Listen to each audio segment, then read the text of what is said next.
D. Mace, Finnegan, and Donick, 1025, 1063 The Game. Broadcasting from the Busy Bee Plumbing, Heating, and Air Conditioning Game Nashville studios, home of the $99 yearly Beehive membership, where the buzz is always about great service. And we are proudly presented by Bet365. Whatever the moment, it's never ordinary at Bet365. Willie Donick, Derek Mason, Adam Vingan, and David Janes here with you. Willie Donick in Las Vegas, Nevada, with the Predators, fresh off a win last night in Utah, a 4-3 shootout win against the Utah Hockey Club. And I just want to commend Willie Donick for just a moment before we begin the show. Willie Donick is in Las Vegas right now.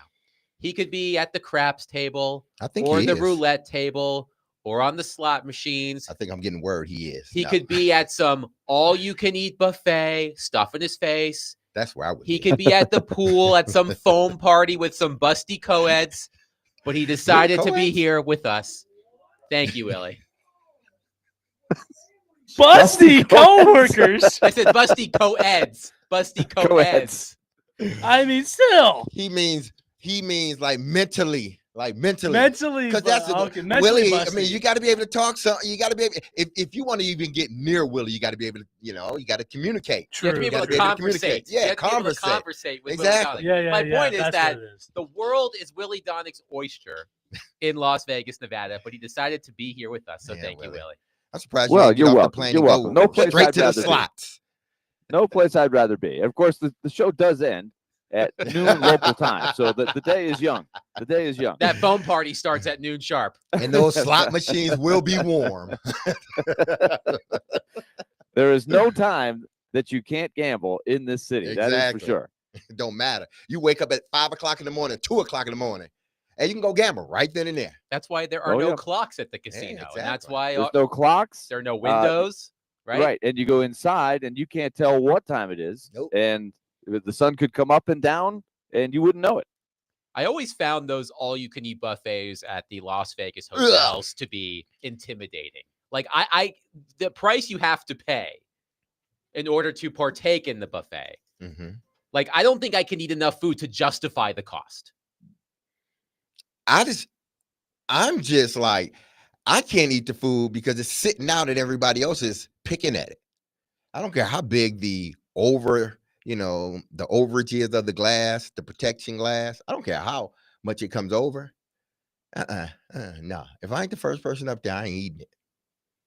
If it's been picked on I'm not touching it. In Vegas, this reminds us seems like all of the buildings have been there since the 1950s.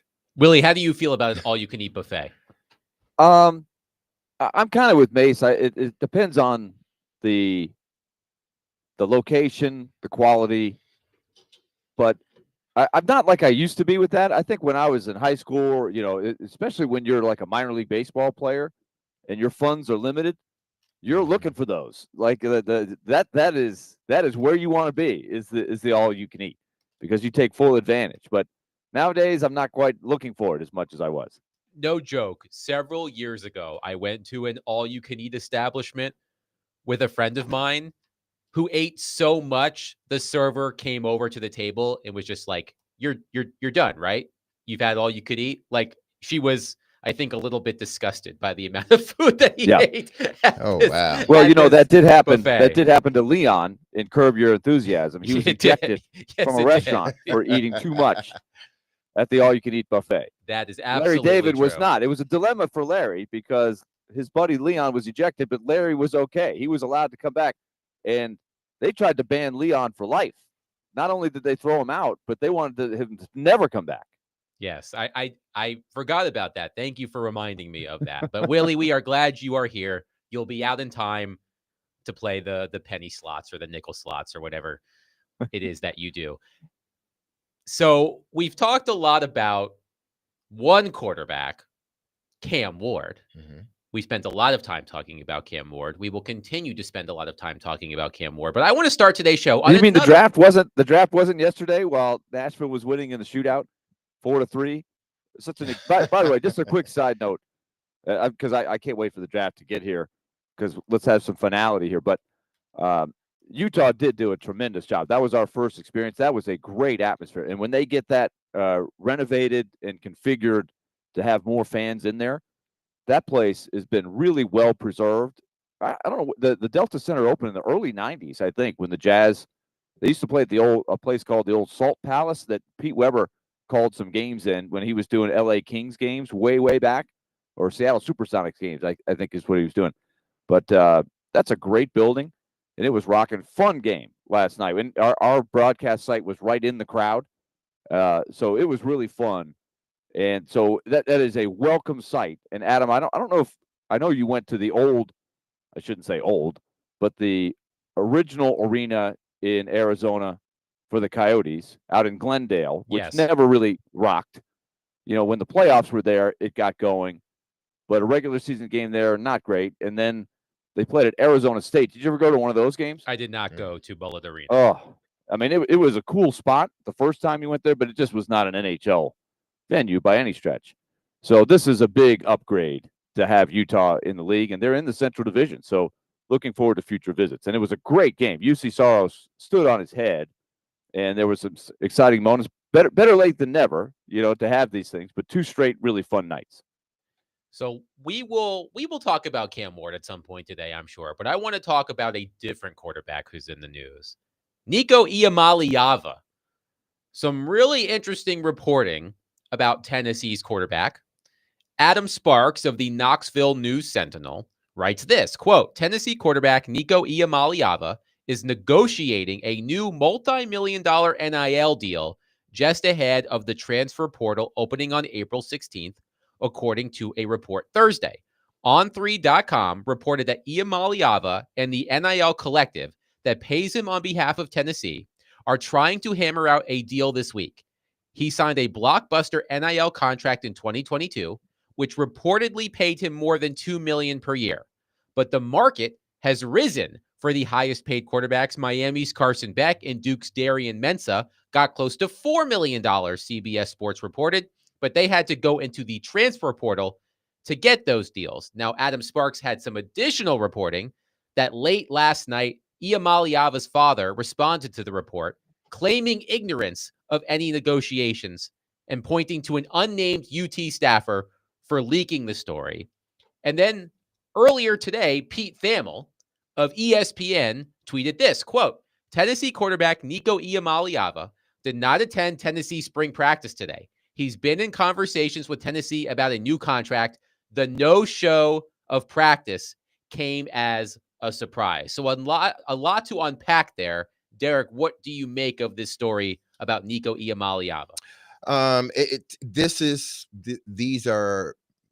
just another story, and you know, like I said, I hope it works out for everybody. And you know, if he chooses to go somewhere else, I'm sure he'll get some money. But this is just yet another story of, you know, what happens when you don't get a hold of this before the horse is out of the barn, or hay is out of the barn, so to speak. When you don't have any parameters or guidelines or things in place prior to all of this happening, this is what occurs. And this is what, you know, Tom Izzo talked about, you know, during March Madness, is the portal being open at a point of time where teams are in conference championship games, teams are in March Madness, teams are just now setting their roster for spring ball. They're in workouts. And you leave the portal, you open the portal from a time, you know, from a slot where all of this is going on. And now, you know, we get into, you know, our spring game or right before our spring game, and we don't know if our quarterback is going to be with us or not. It's nothing but the NFL. It's professional football. It's professional football that you got to go to class. That's all it is. Professional football. Oh, but you got to go to class just so you can be able to stay on the field. That's what it is. That's why I think eventually they are going to part ways. If they could find a way to part ways from these universities and still get the money that they're getting, they would. Willie, we have some new reporting from Chris Lowe of ESPN. Tennessee quarterback Nico Iamaleava, amid reports that he wanted to renegotiate his NIL deal, did not show at Friday morning's practice, sources told ESPN, and it was a surprise to Tennessee staff members and players. Iamaleava's reps denied Thursday there was any renegotiation talk. His reps were adamant Thursday to news outlets that there was no NIL renegotiation going on. But sources tell ESPN there has been growing frustration among the administration and players about the situation, especially when Iamaleava didn't show for practice. Right before the winter portal closed, Iamaleava's reps wanted to see his deal up to $4 million range. And again, this time as the spring portal opens Wednesday. And according to sources, Tennessee officials said they, quote, weren't going to blink. I have so many questions. I'm sure, though, that this is all being incorrectly reported, guys, because it's a misunderstanding. He didn't show up for practice, I'm told, just because he had a makeup exam in a science class that was scheduled for 3:30 and practice started at 3. And so they just told the coach, he's not going to be at practice today. He's got a makeup test. I'm sure this is just all on the surface. One giant misunderstanding. So is it out that that's what happened? Like he had a test and that's why? If that is out, then okay. But if it's not out, wouldn't that be the easiest thing to say at the beginning? I think Willie is being like if a guy didn't here. show up to a spring practice. Okay, I was about to say like I missed that one, Willie. Went over my head. I'm sorry. I think that would have been a perfectly reasonable thing that might have happened in 1990 when I was on campus playing. It may have happened, but now it's like, oh, we can't miss a practice for anything. Like that's a whole side. Like, but here's my question. This is again, we're playing professional. It's a professional football. What is he renegotiating? Did he sign a contract? Like I remember reading about this kid when he was he wasn't even a senior in high school. It might have been a sophomore. I don't know. I think he was a junior. And NIL was brand new. He signed with Tennessee. He was collecting money before he ever got to the campus. But I guess it's not enough. But does he have a deal? Like, was he signed to something and now he doesn't like it? Or is this just hey, 1 year, every so often we just decide the market has changed and I'm not coming to practice. So now holdouts are a part of NIL. Welcome to professional sports. And listen, we should have saw this coming. Of course. I mean, but nobody has contracts. There's no agreement. There's no website where you look and see what the market is or anything like that. It's according to ESPN, blind. He's scheduled to make. It's not good for either side. According to ESPN, he's scheduled to make $2.4 million this year. He's looking to renegotiate his deal to the $4 million range. Right? Okay. Okay. Based upon what the gatherings that they're getting, the monies are that much. But think about this, Willie. But was he signed? I guess my question is, was he signed? I guess to play this year at $2.4 million. He agreed to that money. Well, that was last year. It's speculated that's what. I will do a little bit more research as you because isn't that it? Like at some point, I understand the market is what it is, and there are no rules. But ethically, if you've agreed to play for $2.4 million, then I'm sorry, in college you have to settle for $2.4 million. But this is ridiculous. But this is what they've signed up for. According to Adam Sparks, there are no rules of the Knoxville News Sentinel in 2022.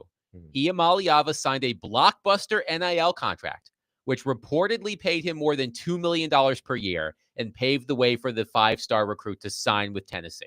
Now, is that a contract? Is it an ironclad contract? Yeah, or is it open for negotiations? Because again, this is professional sports. And I understand that the window was shorter in college, but like professional sports, we see it all the time. You sign a new deal, and then 2 years into that new deal, after that second year, you're like, I've outplayed this. The market was low. It's risen. I want to renegotiate.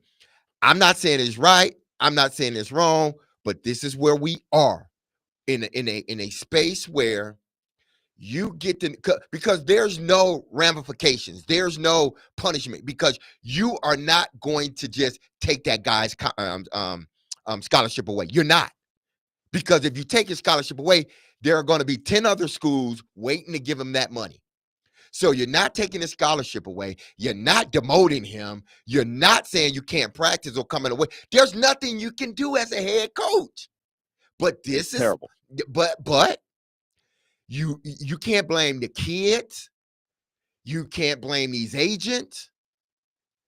you can't blame the coaches. Blame because every here- GM here's the that other has thing. been in power at least 15 years. Blame them because Who that is is the the contract reason, with? regardless of who the contract is with. Yeah, but see, I think that's it. The coach didn't sit there across the table from him and say, "Okay, But they knew why he Nico, was here's the coming. contract. But they You look knew me why. in the eye. I look you. We're going to pay you this money. You look me in the eye. You're our quarterback. Done deal." And that's not how it works. There's some third party. There's agents. All of this Exactly. stuff. Who knows if Josh Heupel even knows what's in the contract? But they know. And But you know what are the stipulations about getting all that money? these There's these no coaches rules. know, Willie. These coaches know when it comes to these 5-star recruits, they know where the money's coming from. Now they have no say in it, but they Right. know exactly where the money coming from and why that. If just say if Mahoney, say if when he was being recruited, he goes to Denison and they give him money and they give him a lot of money. That head coach at Denison knows why he's coming to Denison. It's because of the money and who's paying out the money. So we can't absolve these head coaches of not like they don't know. No, they know. They just can't do anything about it. So again, but see, that's where we've gotten so Yeah. far away for why you go to college. I mean, I still think, there are places Mhm. and there are people that do believe that even with the money involved, Mhm. that you're going to play for a school, you're going to play for a program, you're going to play for a location thing, and the culture of that is important. But we're getting away from that. We're getting just straight up mercenary. I don't like it here. I'm going over there. I don't like what I'm getting paid here. I'm either going to get paid more here. I'm going over there to somebody who will pay me. Now, here's the real question. If he's really trying to leverage for $4 million, at what point does Tennessee say, you know what, Nico, you're pretty good, but we'll get another guy. We'll get another guy for $2 million. Go ahead. Go play. But this is, and, for all we know, he'll go across the street and play for Mississippi State. I don't know. Maybe Mississippi State would pay him $4 million. But this is the nuttiness that we've gotten to. And these are the decisions now that coaches have to make. Because at some point, I don't know who Tennessee's, quote, GM is. They probably have one. And they probably have a value for all the players. Is Nico worth $4 million? I don't know what the market is. What do other quarterbacks get? I have no idea. 615-737-1025. We'll start there. Your thoughts on Nico Iamaleava not attending spring practice on Friday. He is reportedly seeking a new contract. 615-737-1025. We'll take all of your thoughts on that on our phone and text lines driven by WilsonCountyHyundai.com. Tune in to 94.9 The Fan tonight as the Nashville Sounds take on Memphis. Pregame begins at 6:20 and the first pitch is at 6:35. Coverage also available on the Game Nashville app and at thegamenashville.com. Sounds baseball on 94.9 The Fan, presented by Twin Peaks and Family Leisure.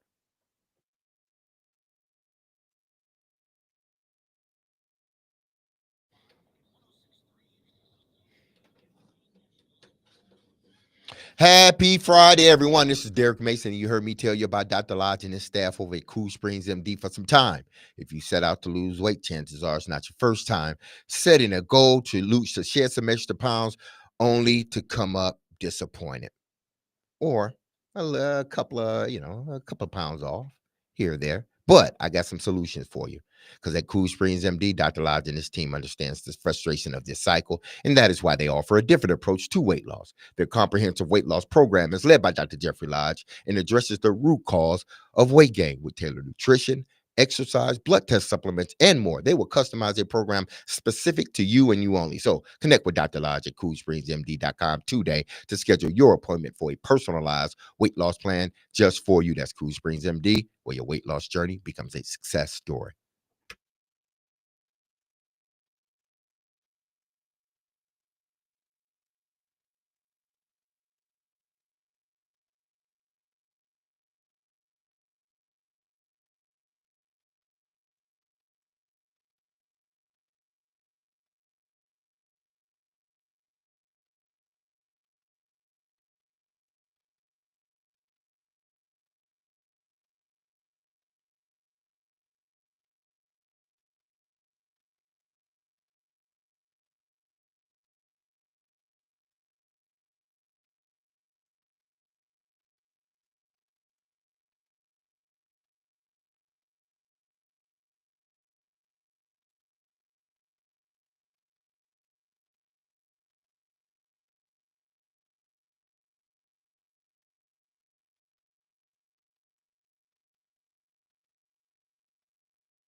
Tune in later tonight to 102.5 The Game for Vanderbilt baseball as the Commodores face Oklahoma. Pre-game begins at 6:45 and the first pitch is at 7.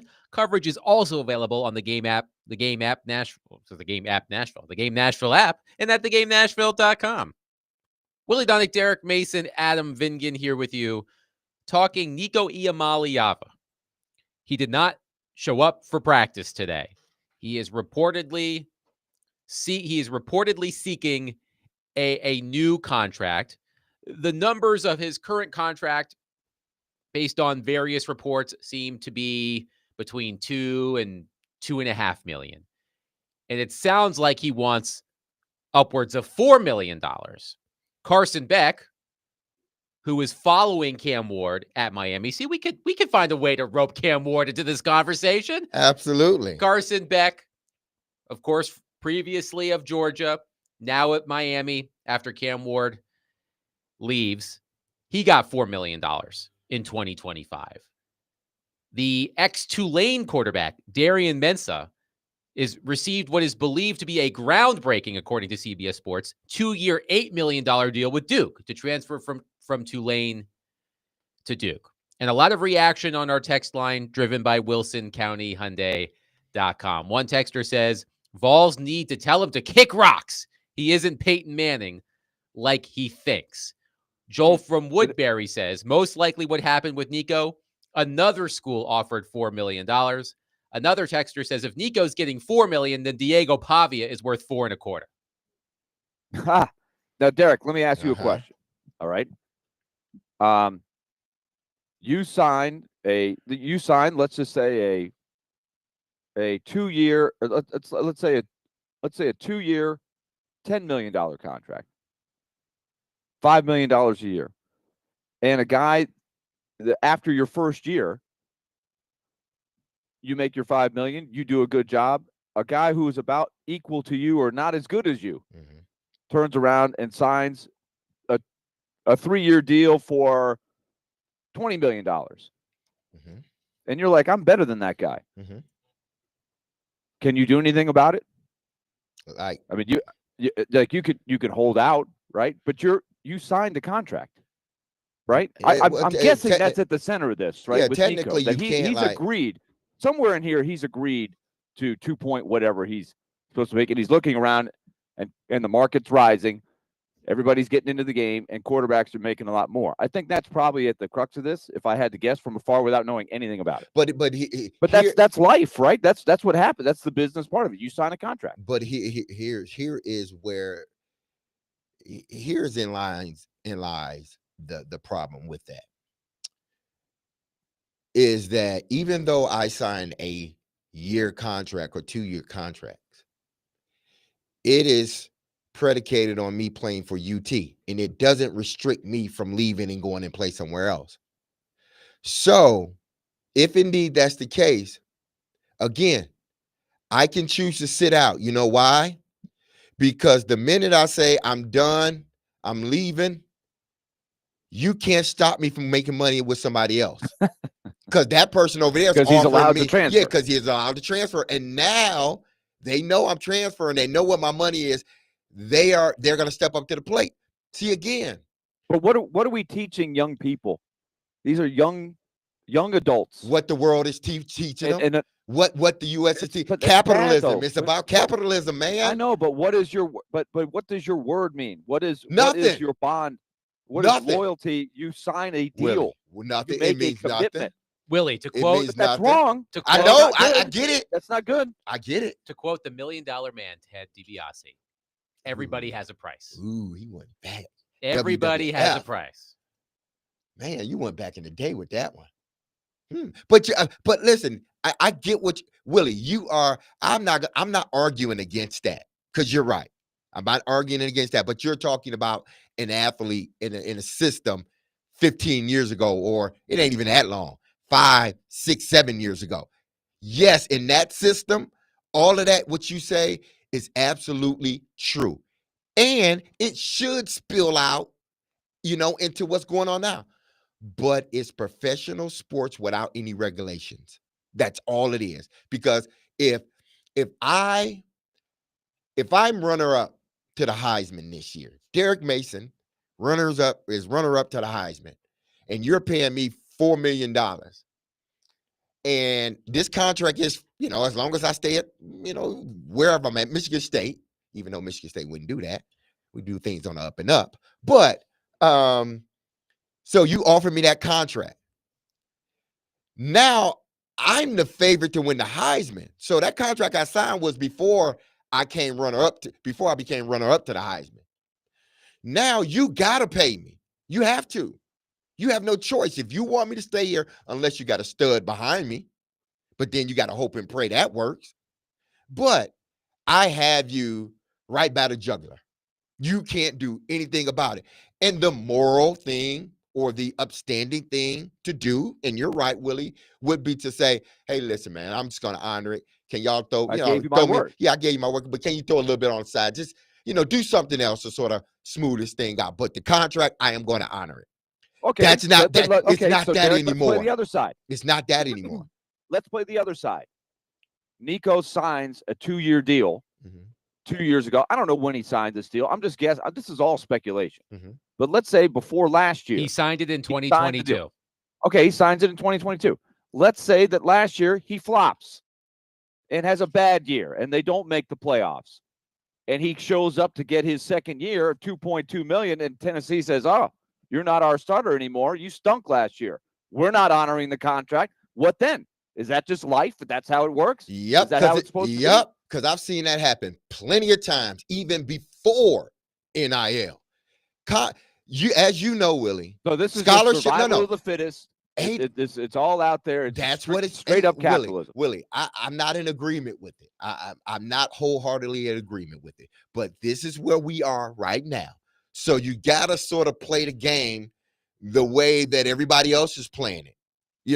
I get what you're saying and everything else, but I've been in college where a guy got a scholarship 1 year and then you turn around and look like, where's that guy?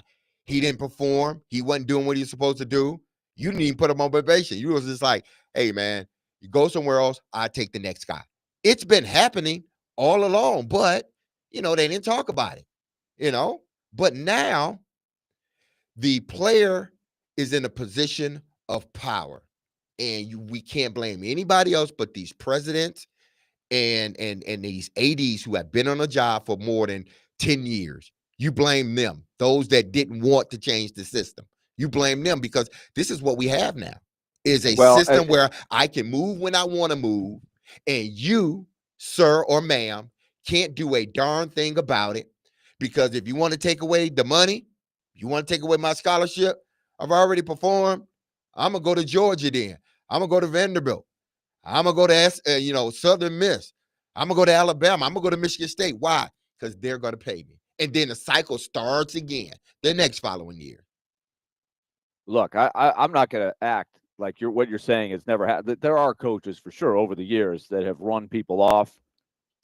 I would say, though, that the vast majority of coaches would not yank somebody's scholarship if the kid is doing the right things, even if he was not a great player. Like, that's where it really was cutthroat. If you took somebody's scholarship who was going to class, showing up for practice every day, working really hard, but just not good enough. But it did happen, right? But I think the coaches sometimes, there are some bad apples, but most coaches just want to coach kids. No, you're right. Game. They didn't sign up for all this salary cap stuff and millions of dollars. This is crazy.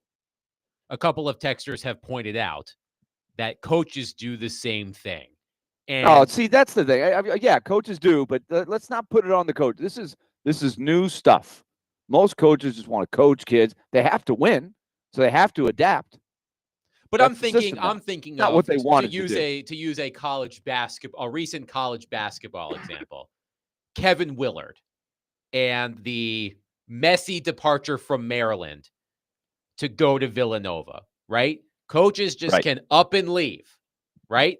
And I think that's what the texters are pointing out, that Kevin Willard, he took the attention away from the Terps NCAA tournament run because he used news conferences to talk about all of the things Maryland wasn't doing to compete in basketball. and he would not directly answer whether or not he was going to stay with the program. And ultimately, he bailed for Villanova.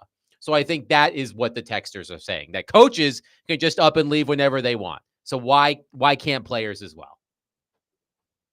But coaches have contracts. I'm sure there was a huge buyout that he had to pay, and that was agreed upon on the front end in a contract. He didn't break his contract. This is just how the profession has evolved. And yes, I understand that a kid could be sitting there and he's being coached by one guy one day and then the coach leaves, but that's been happening for 50 years. But there are contracts in there, and there was a penalty. I'm sure it's been put in there somewhere, what he had to pay Maryland to buy himself out of his contract. It's like if Maryland fired him, he would get paid as well. One texter says players signed an agreement for use of their NIL, not to play. There's no binding contract. If it was a binding contract, then the players would be employees, and the schools damn sure don't want to go down that road. That's from Jeremy and Rich Top. Tommy, well, that's probably what needs to happen, right? Derek, you and I agree on that there just needs to be some sort of collective bargaining where we have a system so we don't have this madness. But this is where we're at, we are in a system, a huge system, a complex system, where there's no true guidelines. There may be, a bumper here or there, but it's so far between, bumpers are so far between one another that it doesn't matter. That's like, you have, the Cumberland, it has bumpers, but they're so far wide from one another. You still can have a lot of back and forth in a ship in regards to your movement, and you can go even further than that with some of these lakes. Go to Lake Michigan or something like that. There are bumpers, but they're so far wide that you'll never reach them. So that's where we're at as a culture in sport, where the tide has drastically changed. Instead of, gradually becoming something that's more balanced, because it was so one-sided at one point. Now it's so one-sided on the other point. And it's going to take years, unless the power 3 or power 4, I think it's power 4, it'd be a power 3 and then power 2, until they break off from the NCAA, like completely break off. Then they can restart or renegotiate, how they're going to handle the transfer portal and stuff like that. Because right now, it's going to be hard to do. 615-737-1025. We will continue to take your thoughts on Nico Iamaleava. No showing Tennessee spring practice, as reports surface that he wants a new deal. 615-737-1025. This week's Nashville's best deal, speaking of deals, is from 12 Stones Crossing Golf Club in Goodlettsville. They offer 18 championship holes spanning over 6,800 yards with the meandering Madison Creek at its centerpiece. Get half off a $50 gift card now while supplies last at thegamenashville.com/deals.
D. Mace, Vingan, and Donick, 1025, 1063 the game. Willie Donick, Derek Mason, Adam Vingan here with you talking about Nico Iamaleava and all the goings-on with the Tennessee football program. Wes in Hermitage on our text line, driven by WilsonCountyHyundai.com, says, could you all imagine Vandy just saying, you know what, let's stick it to UT. Let's give Nico 4.5 and call it done. See you guys in November.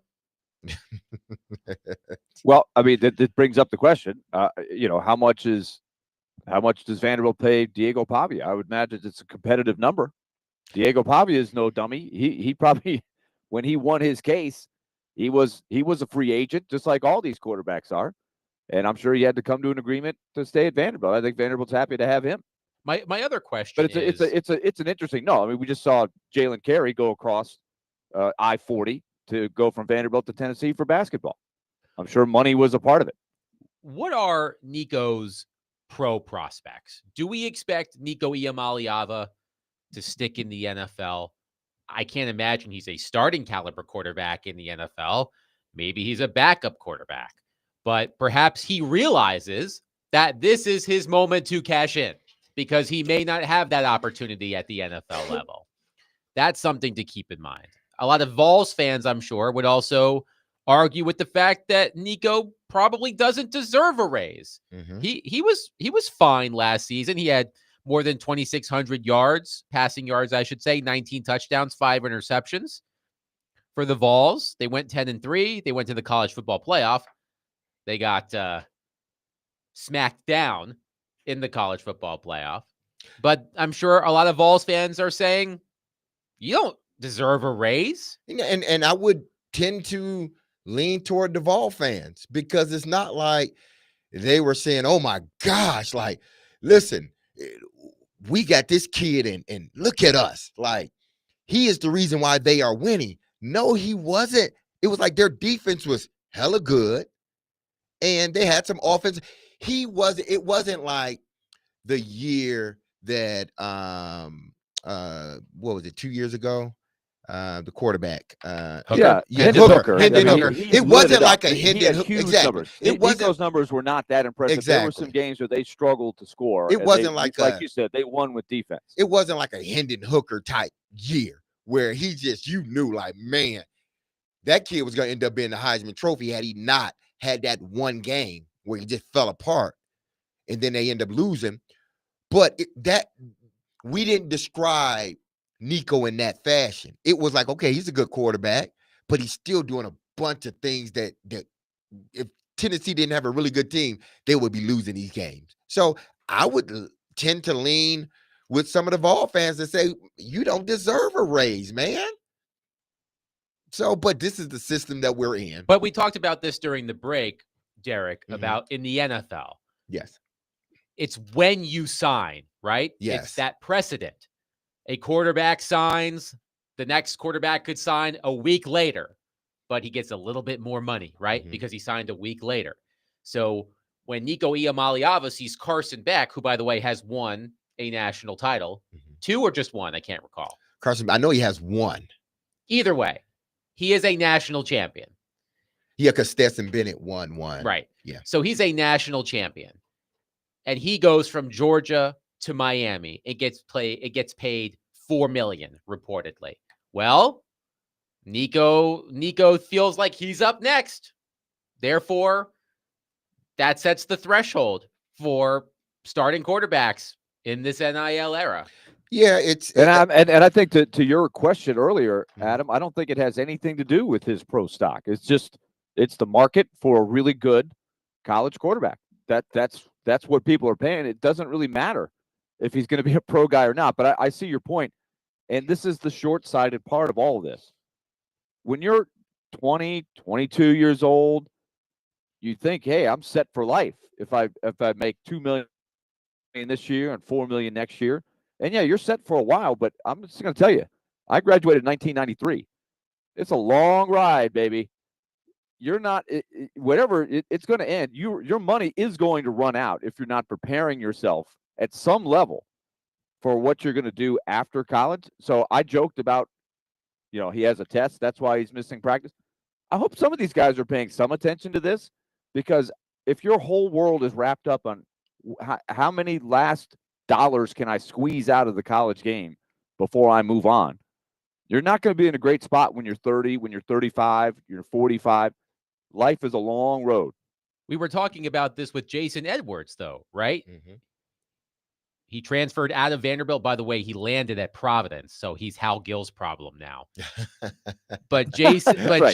Jason Right. Edwards, Vanderbilt's leading scorer for the basketball team. Willie, you shared some of the numbers that were floating around for what Jason Edwards wanted.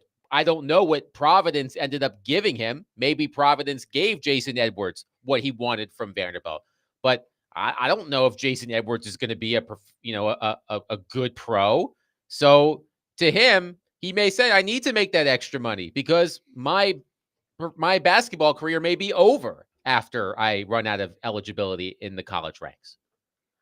Yeah. So listen, when you see situations like that, and listen, I hope the kid, plays well enough at Providence where, he has his chances of making the NBA are higher than not. But because there are only few spots in the NBA, it is one of the toughest leagues to get into and stay into just because of the sheer numbers. They're not many, and the contracts and the length of these contracts. So I hope the young man is able to play well enough that he is a high prospect. But based upon what we've seen, him being undersized, more than likely he won't get drafted. Maybe he'll get a workout. Maybe he play overseas. Maybe he goes to the G League. I don't know what G League salaries are. I can't imagine they're very much because I'm sure there are a lot of college players, Willie, that stay in college now because they can make more in NIL than if they went pro and played in the G League. Oh, yeah. And I think they understand that at this point. And Jason Edwards, look, let me just say, I thoroughly enjoyed watching him play. He's a fun, energy guy. Yes. He's a really good player. He's a flawed player, but he did tremendous things for Vanderbilt. And I don't want to sound like I'm Mr. Uppity Vanderbilt guy, but that's one of the toughest schools to get into. He could have gotten a degree for Vanderbilt, been a guy that all Vanderbilt fans remember for what he did to lift up a program that had been struggling. He could have been 2 years in there. People will remember him for a long time. You get a degree from Vanderbilt. I think there's a lot to offer there. And now he's going strictly for the highest dollar value, which a lot of kids are doing. So he's not unique. And he's going to Providence. You know what Providence's record was last year? Now, what does that really mean? Because you can be a totally different team the next year. But you know what their record was? Bad. 12-20. Bad. In the Big East. 6-14 in the league. Maybe they got 5 Jason Edwardses and they're going to turn it around. He's probably like, well, Vanderbilt was terrible before I got there and I turned them into a winner. He's probably thinking that way. But you're right. He's probably going to go year to year when he turns pro. And whatever league he can get into, he might. I know guys that I played with that went to South America one year. They went to Australia one year. They went to Italy the next year. And whatever they could get, they got. Yeah. And you play as long as you can. That's fun, right? If you love the game. And you're, even if you never make the NBA, that is a lifestyle if you love the game that much. Yeah, and my thing is with these kids, especially guys like I do want to point out Edwards. that one texter says, I think we've got to stop calling them kids. These are professionals. Well, yeah, I know that's the problem. They right. could be our kids, but they also are professionals. Both are true. You're asking kids to be. You're asking these kids to be professionals. Nico Imaliava is 20 years old, and they still should be doing teenage things. But now, because of where we're at in the landscape of college sports, period. Now they got to start thinking, and which isn't a bad thing. I don't think it is a bad thing. I wish that I was introduced and educated on finances at that age. I wish I was, because I wouldn't have made some of the decisions I made as I was growing as an adult. When it comes to money, I would have saved better when I was a kid, stuff like that. So I wish I would have gotten that literacy, that they're getting now. In regards to money. But the facts remain is a lot of these kids understand that I'm not going to play at the next level. I'm not. So they are trying to cash in as much as they possibly can, because they know when they get out of college, yes, you got a college degree and that is great. You better get it. You better get it. Tell my son and daughter. Okay. But here's the thing. They know when they come out, they are making no money. So if I can get as much as I can, and when I get out of college, I can have a ladder to step on or stone to step on and be okay for the first 3 or 4 years while I'm trying to figure things out, then that's what I'm going to do as a college student. Now, I'm not saying that all professional students are thinking that way, but I'm sure there are some that's saying, man, the young lady that decided to come back in basketball, she decided to come back. Why? Because they were paying her more in NIL than they would have paid Right. At the professional level. So these kids are realizing and understanding that now. And here's the thing: it's enough money. Like I would really be strongly against all of this if we're talking about $100 grand or $200 grand. But this is real money. I mean, yeah. you can't. I mean, when we're talking about specific guys who are in the range of getting $1 million, $2 million. That's nothing to sneeze at, right? Even though it's in the big picture, you're going to spend that faster than you think. If you're being taxed correctly, you're going to lose a bunch of it right off the top, and you're going to go buy a car. All of these decisions you're going to make with that money, that's a whole separate thing. Well, the car come free because I'm not getting that big, and you make me pay for my own car. No, you giving me a car too. So you put that in the deal. Exactly, that's in the deal. But here's the thing, D-Mace, you spent your entire college career at one place. I did as well. I had a great experience. And I did too. I have lifelong friends. You have lifelong friends. You college experience every weekend with your buddies. You play your games. You give it your all. You go have fun. You have the college life. And it was consistent for me for 4 years. And I don't know what I would trade for that. How much money would I trade for bouncing around to 4 different schools? You know, who are your groomsmen at your wedding? Who are the people you can lean on when you need some help down the road? If you're struggling or if you're looking for a new job, you need a recommendation. Who knows you the best? What is that worth? I don't know that these kids really can comprehend that when they're being dangled 1.7 million over here versus 2.7 over. I mean, how could they? How could they understand the big picture? But I'll tell you, and Derek, I think you would agree, that's worth a lot. It's worth a lot. Those things that you can't put a price on. I quoted one wrestler in this first hour. I'm going to end the hour by quoting another wrestler. To quote CM Punk, I'm not here to make friends. I'm here to make money. 615-737. I think he's winning out. I think his philosophy is winning out. 615-737-1025. We'll continue to take your thoughts on this. But coming up next, an interesting report about what the Titans could do at a position that's not quarterback in the NFL draft. We'll get to that next. 615-737-1025. Willie Donick, Derek Mason, Adam Vingan, 1025-1063 The Game.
D. Mace Finnegan and Donick 102.5, 106.3 The Game. Broadcasting from the Busy Bee Plumbing, Heating, and Air Conditioning Game Nashville studios, home of the $99 yearly Beehive membership where the buzz is always about great service. And, of course, we are proudly presented by Bet365. Whatever the moment, it's never ordinary at Bet365. Willie Donick, Derek Mason, Adam Vingan here with you. Great conversation, great reaction to our Nico Iamaleava discussion in the first hour. Ask D-Mace coming up at 12:30. So if you have questions for Derek, you can start texting them in now at 615-737-1025. But before we get there, I found an interesting report on ESPN.com. Headline 2025 NFL Draft, latest news and questions for all 32 team picks. So, of course, I didn't have to go very far to find the Titans because they're picking number one. They were at the top of the list. And there was a blurb in there from Teron Davenport. But then there was also this from Matt Miller, ESPN NFL draft analyst. What we're hearing about the Titans draft, quote, all signs point to Cam Ward being the pick at number one. So the thing to watch is what the Titans will do on day two.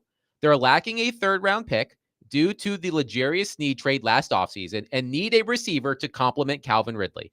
Expect Tennessee to be aggressive in adding a wideout, possibly with a trade up from number 35 to target a player such as Emeka Egbuka from Ohio State or Luther Burden III from Missouri. So I found that to be interesting about this idea of trading up from 35. The Titans need more picks, not fewer picks, which they would have to give up to move up.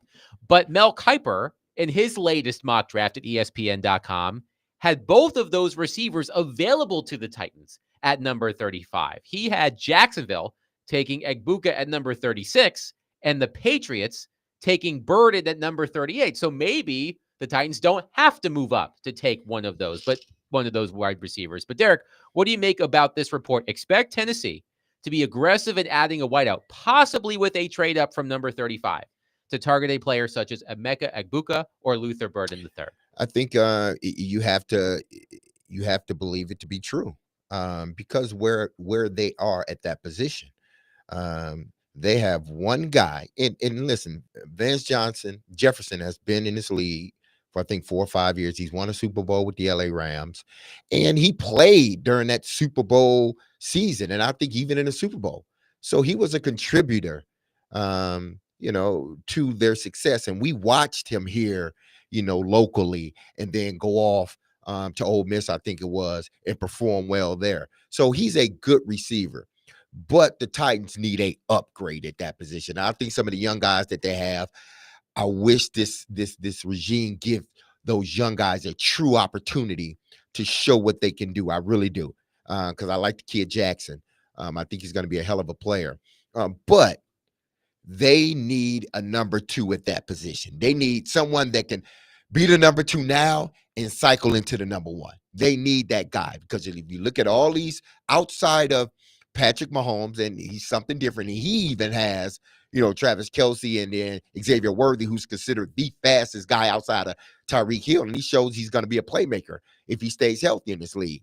So it seems like every top-notch guy has a receiver or a tight end or two. The Titans need, because the arms race has started, okay? And when the arms race started is when Cincinnati signed both Chase and Higgins.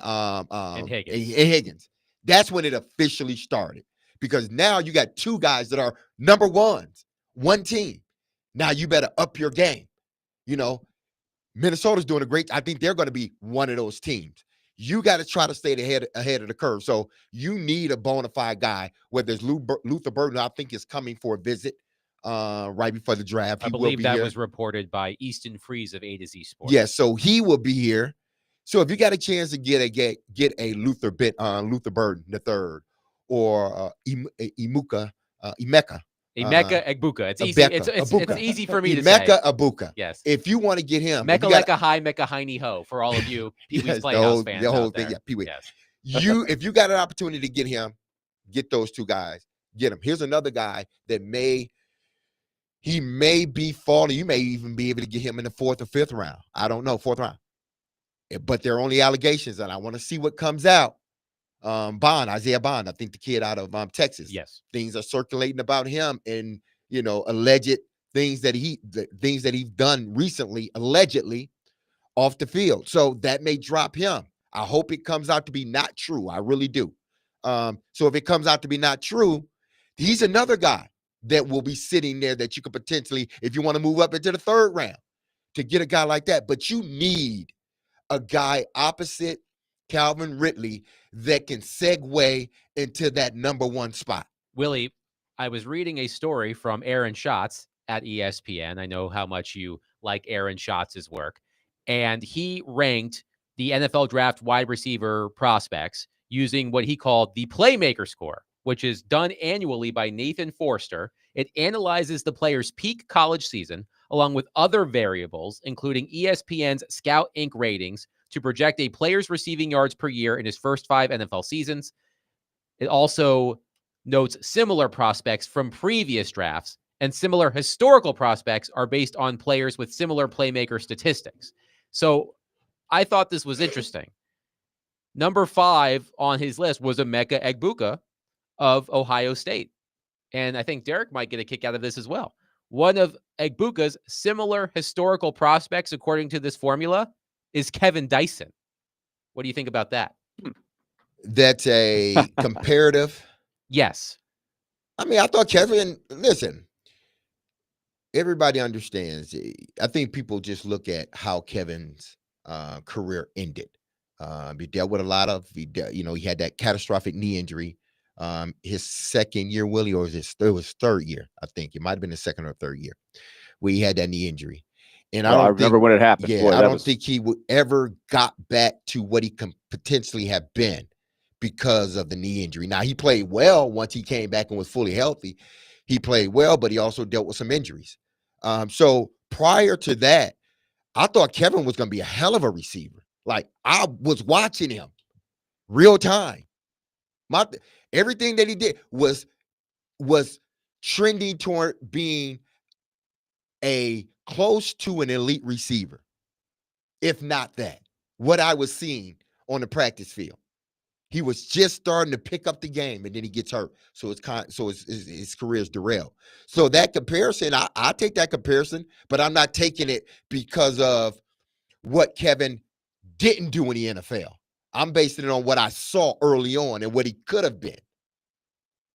So what I admire about Aaron Schatz is he tries, and he and his group, they're not talent evaluators. What they do is they try to find statistical things in college and see what translates the best in the pros. So it's not, how fast does he run the 40? What does he look like at the combine? What did you do in the shell drill, or, all the cone drill, all these things.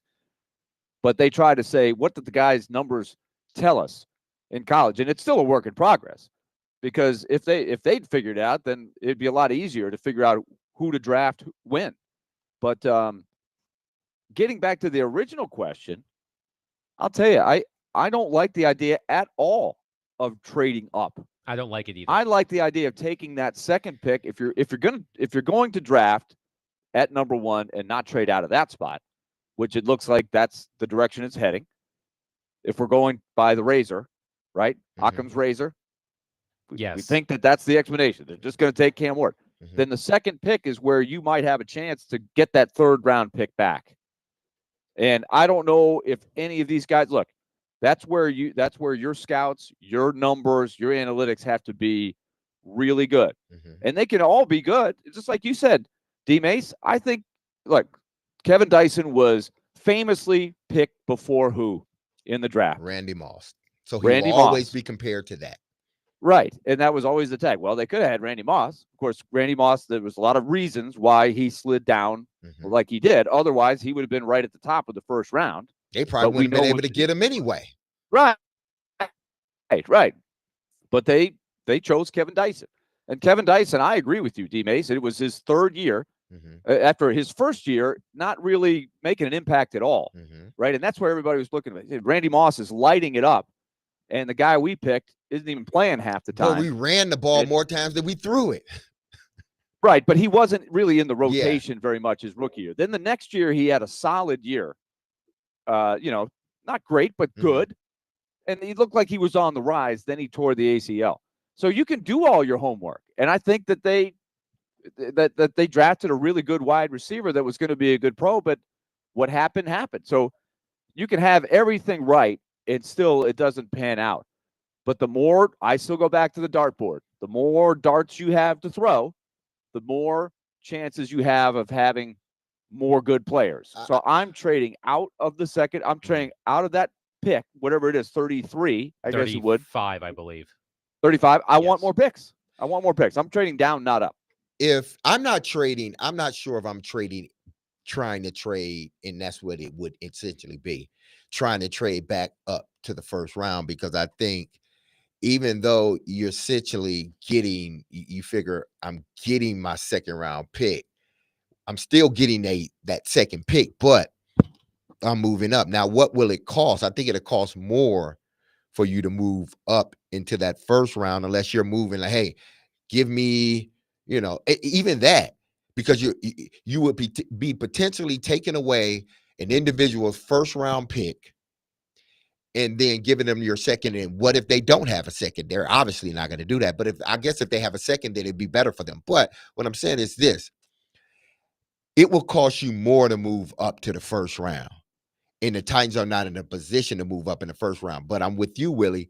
If I see that Luther Burden, and Emeka, and maybe another receiver, they have the potential to at least get past the first 3 or 4 slots in the second round, I'm more inclined to do that, to know I'll still be able to get one of those guys, but also pick up another pick. So what's interesting about this playmaker score that Aaron Schatz uses, he notes in this story, the 2024 playmaker score projections for the wide receiver class came out very well. We had Malik Neighbors and Brian Thomas as the top receivers ahead of Marvin Harrison Jr., and both finished top 2 in rookie receiving yards. He then writes, do not expect as much out of the 2025 class, however. This is not a strong wide receiver group.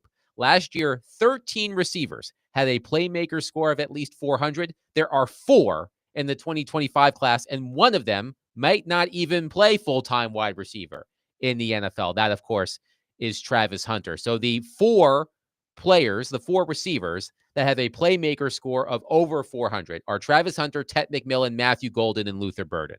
Emeka Egbuka just outside at 377. But I did think this was interesting about Egbuka in this story, and I want your guys' opinion on it. Quote, historically, there's been a big difference in the NFL performance between players who come out early and those who don't. If their college metrics are similar, the players who come out early almost always have better NFL careers. However, there is a reasonable basis for questioning whether this is still true. In the past, top prospects came out as soon as they could make money in the NFL, or they came out as soon as they could to make money in the NFL.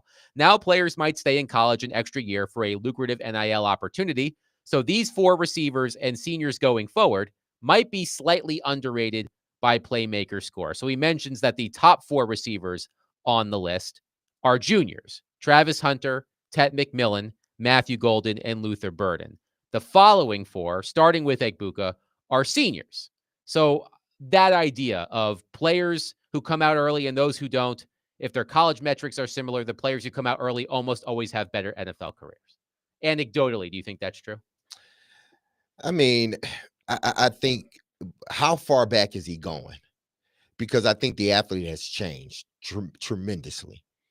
And, just because you're not drafted in the first round or have first round grade doesn't mean. So this playmaker score algorithm looks at Division I wide receivers drafted in the years between 1996 and 2023. Okay.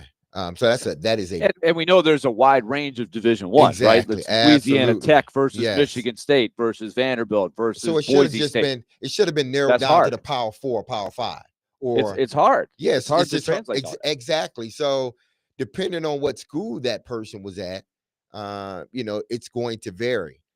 But listen, whether I get the playmaking numbers, and the numbers have seemed to sort of played out sort of similar to what the initial number was, how they performed in the NFL. And listen, some guys just don't, for whatever reason, don't get an opportunity to show that they can really play, or they're put in such a box that they have no room to move outside of that box. It's like they think this is the way they think of you, and they're not going to think anymore. So it just depends. The great ones are going to be great no matter what. I think that has been shown. Those guys that produced and was highly productive in college, meaning they were considered, the top of the cream of the crop. Those guys tend to perform well when they get in the NFL. That's just the way it is. Well, we can look. Willie took rocks for jocks. I took 11th grade math my freshman year in college. We're not math majors here. We're not experts at this sort of stuff. I love digging into these numbers, but let's just look at these prospects for who they are. And as I said, what's interesting about this idea, according to Matt Miller, of the Titans moving up from 35 to draft Egbuka or Burden is that Mel Kiper had both of those receivers available in his mock draft to the Titans at 35. Egbuka went 36, Burden went 38. When you look at this team, Derek, and we're going to assume it's Cam Ward under center and Calvin Ridley on one side, Egbuka or Burden, from what you've seen of those two players on the field, which one do you think would work best here? Which one do you like more?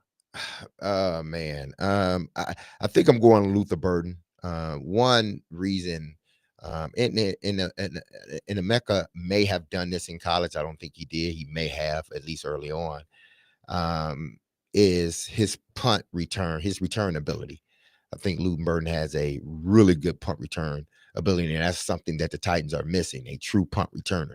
So he can double as your second receiver and your primary punt returner. But I think he fits this offense better because he is a guy that is sort of a Swiss Army knife in a sense. And listen, Emeka plays that slot, and his route running is exceptional.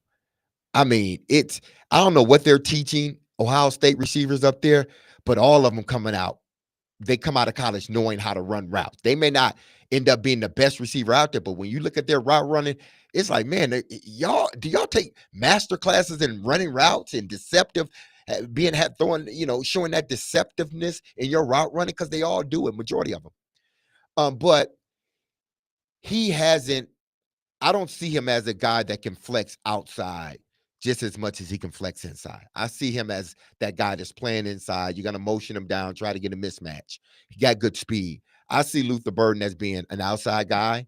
I think he could be an inside guy. I think you could do a lot more with him and use him as your primary punt returner. That's why I would take, because it's not just the offense that I'm looking at. I'm looking at where else is the Titans deficient in? Well, their punt returner. Well, he can double as your punt returner and your second wide receiver. Burden's situation is interesting to me, Willie, because I remember before the college season, Burden was considered one of the top overall prospects in the NFL, if I recall correctly. Now it appears that he could fall out of the first round completely. So if the Titans are able to pick him at 35, it would seem, on paper at least, that it would be quite the steal. Yeah, I think that would be the interesting thing, is if they're really interested in one or the other, and one or the other is sitting there after the first night of the draft, is what to do if you really, really want one of those guys. But I still think, big picture, the percentage play is to move down and get more picks. I could sit here and tell you I watched both of those guys play in college. I did a few games.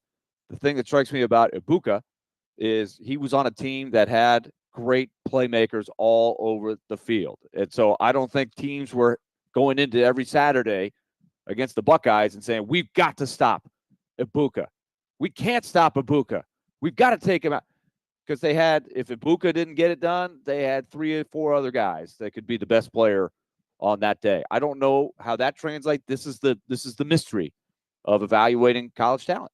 615-737-1025. It's time for Ask D-Mace at 615-737-1025. Call us, text us. Our phone lines are driven by WilsonCountyHyundai.com. Our phone lines are open.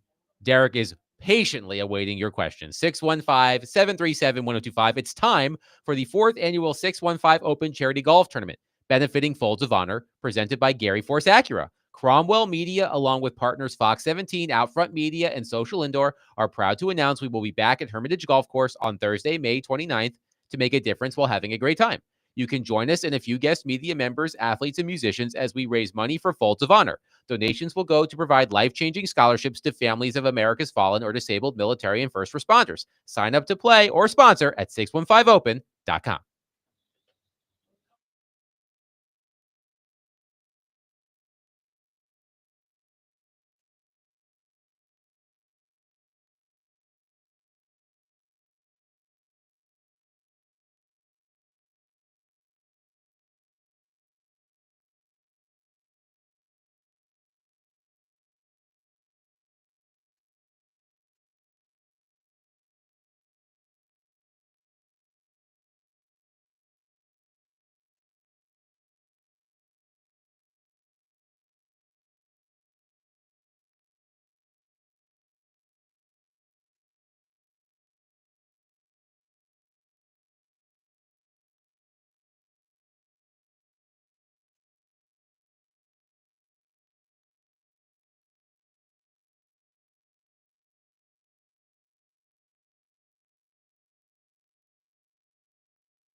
He played 15 years in the NFL. Quick throw. Touchdown, Derek Mason. He had over 12,000 receiving yards. Midfield, and there he goes. 80 yards for the touchdown. And now you can ask him anything. Have a question about football or life? Now's your time to ask D-Mace. We'll welcome you in. Now, D-Mace on 102.5 and 106.3 The Game and the Game Nashville app. D-Mace, Finken, and Donick, 102.5, 106.3 The Game. It is time for Ask D-Mace. Call us, text us, 615-737-1025. Let's just get to this one off the bat from an unnamed texter. Okay, Derek, how can I get a text read on your show? Congratulations, it happened. There you go. Let's go to Dylan on our phone line, driven by WilsonCountyHunter.com. Dylan, thank you for calling. Please go ahead. Hey guys, so this is kind of a two-part question, and it's for D-Mace and for really you guys too. But so for a young quarterback, which is more important? Is it better for the Titans to draft a receiver or a tight end? And whichever route they go, is there a player in this draft who isn't necessarily, I guess, the ultimate best at their position, but the one that would mesh the best with Cam Ward? Kelsey and Mahomes, they have a connection because when Mahomes is off platform or he's extending plays, Kelsey always seems to find holes in the defense. He's always, he finds a way to get the ball when the play breaks down. So is there a player in this draft, whether tight end or receiver, that is also really good at doing that, which would help Cam Ward and his style? And that's my two-part question, guys. Thank you for the call, Thank Dylan.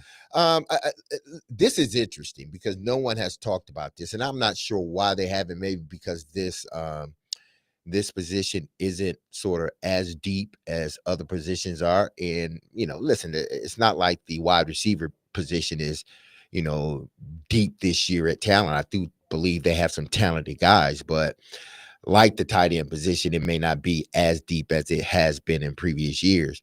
But the tight end position is one position that, and we haven't talked about it. I don't know why. Maybe because, I look at Chig and is he a A1 starting tight end in this league? Probably he doesn't rank up there with the top tight end, so he's not that guy. I think he's a solid starter, but maybe they need more than just a solid starter at that position. But he still has the potential to develop to more than what he is now. So I'm not going to just label him as being a solid right now. He may turn out to be even better this year, one more year under that system. But the tight end position is interesting because if you look at, throughout the league, if you have a good rapport with your tight end, man, that does wonders for your quarterback. It's a lot of times the shortest throw. A lot of times he's matched up with someone that's either slower than him or smaller than him.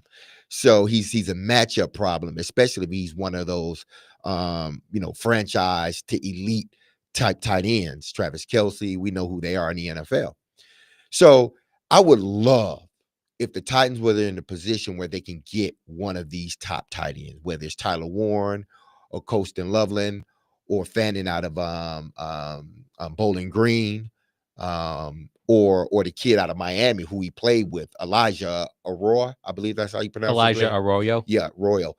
One of those guys. I know they're not going to get Warren or Loveland because those guys are going to be, I think, top 20 picks. So they're not going to get those guys. But I think in that second round, if you do move down and you do accumulate a little bit, some more picks, I'm not sure tight end, if one of these top four guys is still available, say two of the top four guys, I don't know how you can pass them up, especially a guy that's played with Cam Ward, and you're still getting him at the spot that more than likely he was going to be drafted. So you're not reaching for a tight end. But if you get you a bona fide tight end, man, it will do wonders for the quarterback. Well, Dylan asked about if there was a player who maybe could be drafted later. And I was thinking Elijah Arroyo. The tight end. Yeah, the tight end. But what about Xavier Restrepo, the wide receiver who played with Cam Ward? he has a 5th to 6th round grade, according to Dane Brugler of The Athletic. Now, you're hoping for more, right? But if you're looking for someone to put on your roster who is familiar with Cam Ward, Xavier Restrepo would qualify. Dane Brugler compares him to Julian Edelman. I'm going after the tight end. I'm going if both of those guys are there in the even if Arroyo is not going to be available, I don't think. Yeah, but I'm saying if he's in the second round and it's not a reach, like if you move down, he has a 2nd round grade. If you move to Dane down Brugler. and you accumulate a pick to move down in this year's draft, and he's still around, you got to think hard. You really do, because he is a playmaker. In today's NFL, guys like that are playmakers. They're elite guys, or potentially can be. So there's having an elite tight end may be just as good as having a franchise wide receiver. Having that elite tight end may just be as good, or let's just say an elite receiver. An elite receiver and an elite tight end, it may just be as good as having an elite receiver, depending on what team it is. Arroyo, by the way, is Dane Brugler's 4th ranked tight end with a 2nd round grade. So if he's there, if I don't have to reach for him and I'm moving down, I'm not saying they're going to take him, but you got to think hard about, because he's a day one starter. I hear Willie Donick has an Ask D-Mace question. Is this allowed? I'll allow it. Okay, I have one based on our discussion, which was an awesome discussion in the first hour, and I would love for people to ask D-Mace about his experience. So mine would be, because it dawns on me with this whole Nico situation that the key guy in this picture that didn't used to be in the picture, it used to be very hush hush, and there were runners and all these things, but now basically you have an agent. You sign with an agency, right? So, D-Mace, did you have the same agent your entire career? No, I didn't. I started off with Agilio Dari right out of college. Was with him, a guy based out of Cincinnati. Was with him for 3 years, and then I switched to I just had his name on to my tongue. Tom Brady's agent. I had him for a year. Don Yee. I had Don Yee for a year, and then I switched again. So I had three different people, but they all represented me, at different stages of my career. So that didn't. Did you have a relationship? Like, I had a relationship. Jerry Maguire, right? Yeah. That's the whole movie. Yeah, is the agent, and what is he? And he ends up having a relationship. Yeah, so I had a relationship. Did you have a good relationship with your agent? Yeah, I had a better relationship with Lamont Smith and Peter Schaefer, who was my agents at the end. I had a better relationship with those guys because we were together longer than I did with Don Yee, because we were only together for a year. And then Agilio Dari, he and I were only together for 3 years, I believe. But Lamont and Peter were there with me for, I think, for like 10 years, probably even longer than that. So did you trust the agents? Like, yes, you switched obviously for one reason or another. Yeah. I don't know what the reasons were, but did you trust them that they were doing right by you? I trusted. Ultimately, I trusted Peter and Lamont that they were looking out for my interest, and trying to, secure as much as they possibly could within a contract, but not, making it team heavy or friendly. It was more so, these are the things, if you want some incentives there, but these are incentives that I'm going to get. So they tried to make sure that what they were doing for, listen, they're trying to get money to it. I get that. They got to get paid too, but they are trying to do what's best, for me and my family, because we had built a relationship. 615-733. Just rounding it back to Nico. That is my concern for some of these kids who are signing up with these agencies, because you just hit the key point, D-Mace. They're in the business for themselves. the more you make for your players. I mean, it's good for player movement. It's good for those agents. And they're getting paid when they're moving around. So are they really looking out for your well-being? Like Jerry Maguire ends up kind of getting pulled into the life of, Cuba Gooding Jr., right? I forget what was his name in the movie? Cuba Gooding, the wide receiver? I can't recall off the top of my head. Why can't I remember? Oh, man. But it's kind of the human part, right? Where it's not just about football. It's about life. No, you're right. So you introduce this into a kid's life at 19, 20, 20. Rod Nico's Tidwell. 20 years old. Rod Tidwell, yes. Show me the money, Jerry. But I mean, if that's what it's about at 20, that's a tough thing. That's a tough thing because, that's where the agent's getting pulled. He's got to make money. Is that the best thing for Nico? 615-737-1025. We'll continue to take your thoughts. We've got loaded lines. We will get to them coming up next. 615-737-1025. Willie Darnick, Derek Mason, Adam Vingan, 1025-1063, The Game.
D-Mace, Fingan, and Donick, 102.5, 106.3 The Game. Willie Donick, Derek Mason, Adam Fingan. Let's continue.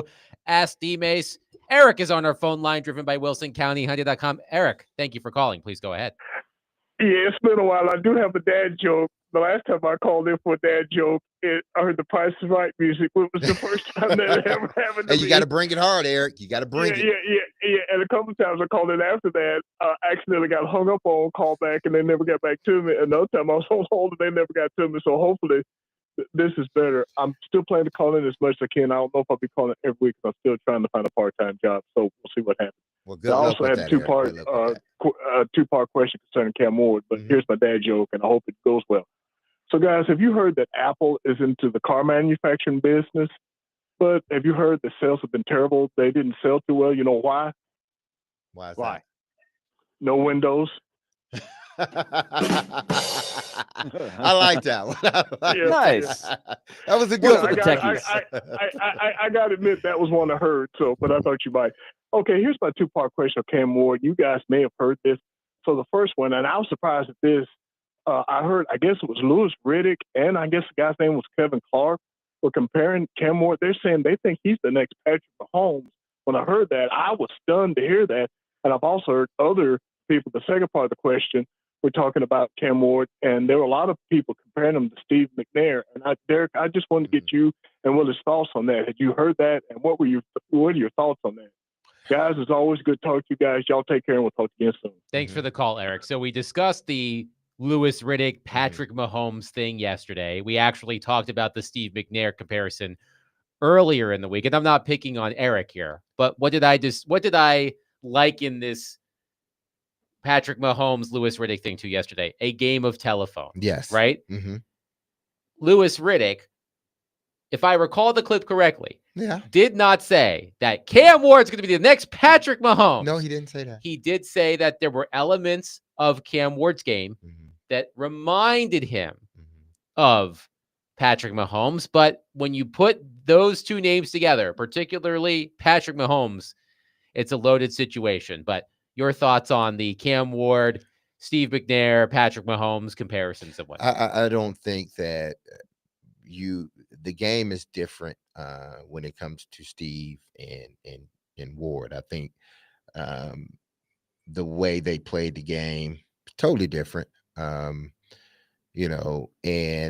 I'm not sure, are you just getting the comparison because of build? Possibly. But I think Steve was probably a bigger person, just bigger in stature than Cam Ward is. And he's going to the Titans. So I get but I don't think it's accurate, not one bit. When you looked at the Patrick Mahomes thing, again, and I knew this was going to happen. I knew it was going to happen. And I heard it, on our afternoon show.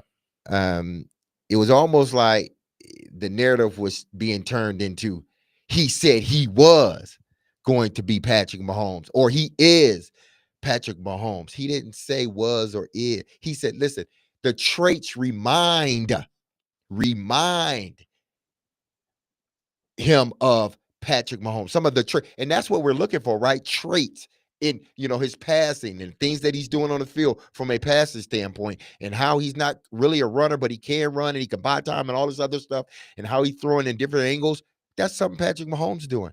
So he has this Patrick Mahomes trait. But Louis, and he said, listen, if he turns out to be Patrick Mahomes, that'll be great. If. Keyword, if. He didn't say he will. He said he has traits and if. So how do we get from trait and if to, he said he's going to be, like, I told going you, to it's a game of telephone. And that's the part that, like, I listen and I'm like, that's not what, no, you're changing one word. And when you change one word in the English language, we know it can change everything. That's why they tell you to take it to your lawyer, let him read it, comb through it with a fine-tooth comb, or go through it with a fine-tooth comb, because one word can change everything. And I mean everything. And I think that one word that was changed is an example of why when one guy says he has traits of, and can potentially be or possibility to he will be or he is. Willie, any thoughts? Oh no, this is Ask D-Mace. We need to keep going. We've covered this. I completely agree with what you guys said is completely on. I could not add anything to that. All honestly. right, That's Jordan. dead on. Jordan on our text line says, two-part question. One, if you were coming out in this draft, what round do you think you would be drafted? And two, who would you want to be drafted to, or who did you think you were going to be drafted by in 1997? Do you think I would get on these airwaves and think I wouldn't be a first-round draft pick? Hell, I thought I should have been a first-round draft pick, in 1997. So, 37 years later, ain't going to make me change how I feel about my ability to play the game. To answer Jordan's question, who did you think you were going to be drafted by in 1997? I thought there was a high possibility it would either be Philly or Pittsburgh. I thought it was going to be those two teams. I never, and I repeat, I've never, other than probably at the combine, and I remember talking to the Giants because that one was long. It seemed like they were drilling me with every question, and it just seemed, and that's what the Giants do with everybody. It just seemed like, what? That's the one I do like vaguely, like remember. But I talk with the Titans because one of their longtime guys recruited, would come back to Michigan State all the time because they had their history of drafting Michigan State guys or whatnot. So, they would come back and our talent was rich always. We probably didn't have a lot of it, but in those years, you were going to find you some good talent at Michigan State. So listen, who would I want to be drafted by? Anybody, man. That's the way I felt then. That's the way I feel now. Anybody. That's why I say I should be a first-round draft pick. I don't care. And I don't care who draft me because it's not, my brother told me, it's not where you go, it's what you do when you get there. I can play with any quarterback. Well, we're glad you're here. I can play, and I've shown and still produce. I could play with any quarterback. By the way, good or bad. One of your ex-quarterbacks still getting work. Joe Flacco signing today. Amen, Joe. Joe Flacco, roughly 60 years old at this point. Joe still calculating that check. You know why? Because that arm still can throw through a hurricane. What an interesting group of quarterbacks the Cleveland Browns have amassed. Joe Flacco, Kenny Pickett, and Deshaun Watson. What an interesting group that is. They all are, what do you call them? Not outcasts, but castaways. Cast-offs, yeah. Cast-offs. Well, here's a question. Here, I'll ask this question. Who's the starting quarterback for the Cleveland Browns in week one of those three quarterbacks? I don't think it can be Deshaun Watson. I think it's Joe Flacco. I think it's Joe Flacco. I think so too. I think Joe owns that town. He's a hero. Remember, he got him to the playoffs. Yeah, everyone was talking about until he started throwing interceptions. Yeah, and then that's he owns that town even as a Raven. Yeah, he will get you. He's sort of like Jameis Winston, somewhat, but not to that extreme. Not to that extreme. But Joe he'll light you up for 4 touchdowns, but he will throw 2 interceptions too. He has thrown a few. Yeah, he may throw you a few interceptions too. And they may go back to the end zone. Maybe. Yeah, just maybe. Just sometimes. But hey, Joe's a Super Bowl winning quarterback. I mean, did great things in Baltimore. And he helped my career along, when I was there with him for those 2-3 years. 2 years up. 3. It may have been 3. So I'm always going to think highly of Joe. Let's wrap up quickly with Jerry on our phone line, driven by WilsonCountyHunting.com. Jerry, thank you for waiting. Please go ahead. Hey, guys. D-Mace, you like Hallmark or those type of movies. If you could create your own movie, who would play you and who would be the supporting cast using your personalities around you? Oh, man. Morris Chestnut. Thanks for the call, Jerry. Yeah, I mean, yeah. I'm a big Morris Chestnut fan, but everybody wants Denzel to play them. Right. It's like, but listen, no, Denzel's not playing me. Everybody wants Denzel to play. I don't care, black, white. You would love for Denzel. Popular guy. He's a popular guy, yeah. Or George Clooney, somebody like that. Or Idris Elba. Exactly. You want that guy to represent you. But I know that's not gonna happen, even though I would love that. Omar Epps. I would think somebody like Morris Chestnut, not Omar Epps. Nah, More Just a little Chestnut. bit. D-Mace is ranked Idris. higher than Omar Epps. Omar Idris, Epps, you know, Idris Hey, no Elba. disrespect to Omar Epps. no Yeah. disrespect, he's good. I think Will D-Mace is Smith. top level. Will Tay Smith. Diggs. Yeah, Tay Diggs. Somebody, Ooh, okay. yeah, somebody like that. You know, I can see. Nah, he couldn't. Nah, because But what would the movie be about? it would be. I don't know. I don't know. It would be a rom-com. Well, of course it would be. All Hallmark It would movies be are a rom. rom-coms. No, but I like Hallmark movie. But I'm just saying, like movie. He just made it seem like I do like Hallmark movies. But what movie would what would be the premise of the movie? But it would be a rom-com, so it would be shown on Hallmark and every other channel. That's You'd first be, and foremost. you're the retired. Yeah. You're the retired NFL player Yeah. who moves back to a small town. There we after go. a successful career. It's on the Christmas tree farm. But you're feeling a little aimless because football's all you've known Exactly. your whole life. Exactly. And you bump into your old flame at the local coffee shop, and which is about to be foreclosed by some evil person.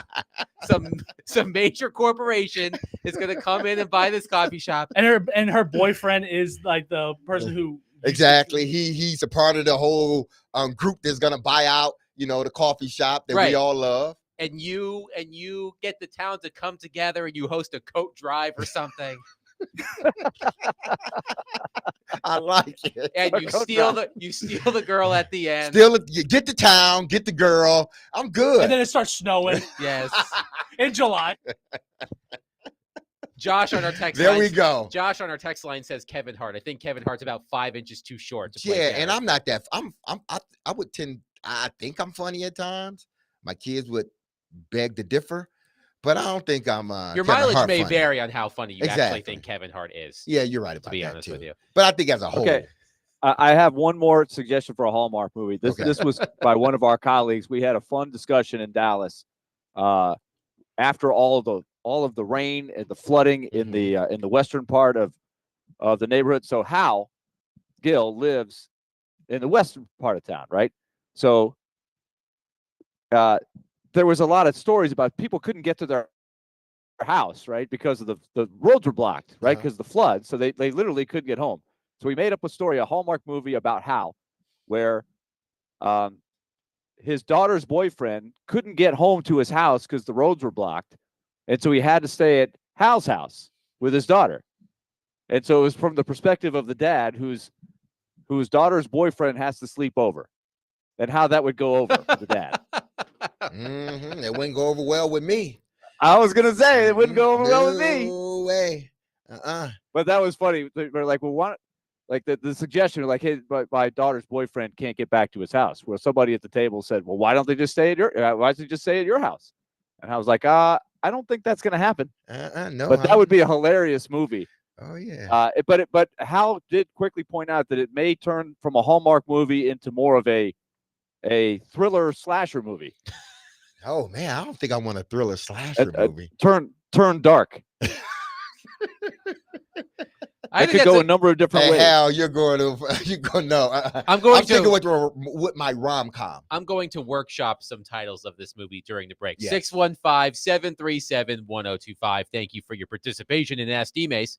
615-737-1025. Coming up next, I've been meaning to get to this topic for a couple of days because it's something that made Jared mad. And we all like to talk about things that make Jared mad. So we're going to do that next at 615-737-1025. The Atlanta Braves country road trip is coming to town and teaming up with the Nashville Predators and 1025 The Game.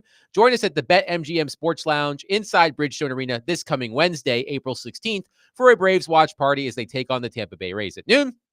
There will be awesome giveaways like a chance to win Braves tickets to the game of your choice every 30 minutes. Plus, Braves hats, T-shirts, and autographed baseballs. The first 15 people in the door will also win a pair of Preds tickets to that night's game. For more details, visit thegamenashville.com/events.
D-Mace, Finnegan, and Donick, 102.5, 106.3 The Game. Broadcasting from the Busy Bee Plumbing, Heating, and Air Conditioning Game Nashville studios, home of the $99 yearly Beehive membership where the buzz is always about great service.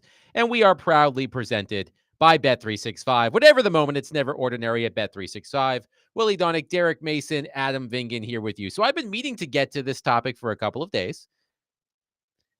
Paul Kaharski, earlier this week, posted this question at Paul Kaharski NFL on X. Quote, if the Titans draft Cam Ward and his best statistical season is 4,500 passing yards, a 71.4% completion percentage, 41 touchdowns, and 16 picks, is that a success? By the way, those are the numbers for Baker Mayfield this past season. It was a poll question. 5,083 people voted. 90.8% said yes. 90.8% of more than 5,000 people said that those numbers, if that was Cam Ward's best statistical season, that would be considered a success. And I'm not sure if you would be surprised by this, but Jared Stillman was PO'd about this. Here is part of what Jared Stillman said earlier this week. With the number 1 pick in a draft, you're not looking for a starting quarterback. You're not looking for Geno Smith. You're not looking for Sam Darnold. You're not looking for Baker Mayfield. You're looking for elite. So to me, if they use that number 1 pick on Cam Ward, then I want Cam Ward to be elite. And if Cam Ward is not elite, if he is not a force multiplier, then they messed up. But to settle out of court today for Baker Mayfield, give me a break. So that was part of Jared earlier this week. He spent a lot of time on this topic. At some point this week, he was tweeting through it. He was finding people on social media who were talking about it and quote tweeting them. He was going through it. But I asked this question to Jared and Joe Rexroad on Jared versus Joe on Wednesday. I was the guest moderator. And I actually awarded the contest to Joe because I think, although Jared's lofty standards, I admire how lofty his standards are. I also find them to be a tad unrealistic. So these are the quarterbacks, if I have my list correct, and Jared, if I don't, I know you're going to text me. Here are the quarterbacks that would satisfy Jared in terms of if Cam Ward is taken number 1 overall and he has a career like these quarterbacks, this would satisfy Jared. Patrick Mahomes, Josh Allen, Joe Burrow, CJ Stroud, Jaden Daniels, Lamar Jackson, and he was sort of on the fence about Justin Herbert. So those are the quarterbacks. If you're going to take a quarterback number 1 overall, you better hope, or you better make sure, I should say, that Cam Ward has a career like those players. Okay, name what are those players? Patrick Mahomes. Okay, let's move Patrick out because he wasn't even a first round pick. Josh Allen. Okay, Josh Allen. Let's get to the base part of Josh Allen. Has Josh Allen pick in the draft? No, he says the first pick in the draft should be an elite quarterback. I think that's his argument. Yes. And you can't settle if you're picking first, which that makes sense. But it goes to the word you used, Adam, is reality. The reality is when you have the first pick, you have to choose from the players that are eligible to be picked in that year. Okay. So Patrick Mahomes, yeah, Josh Allen, Joe Burrow, CJ Stroud, Jaden Daniels, Lamar Jackson. And again, he was sort of on the fence about Justin Herbert. I feel like Justin Herbert is sort of the cutoff point.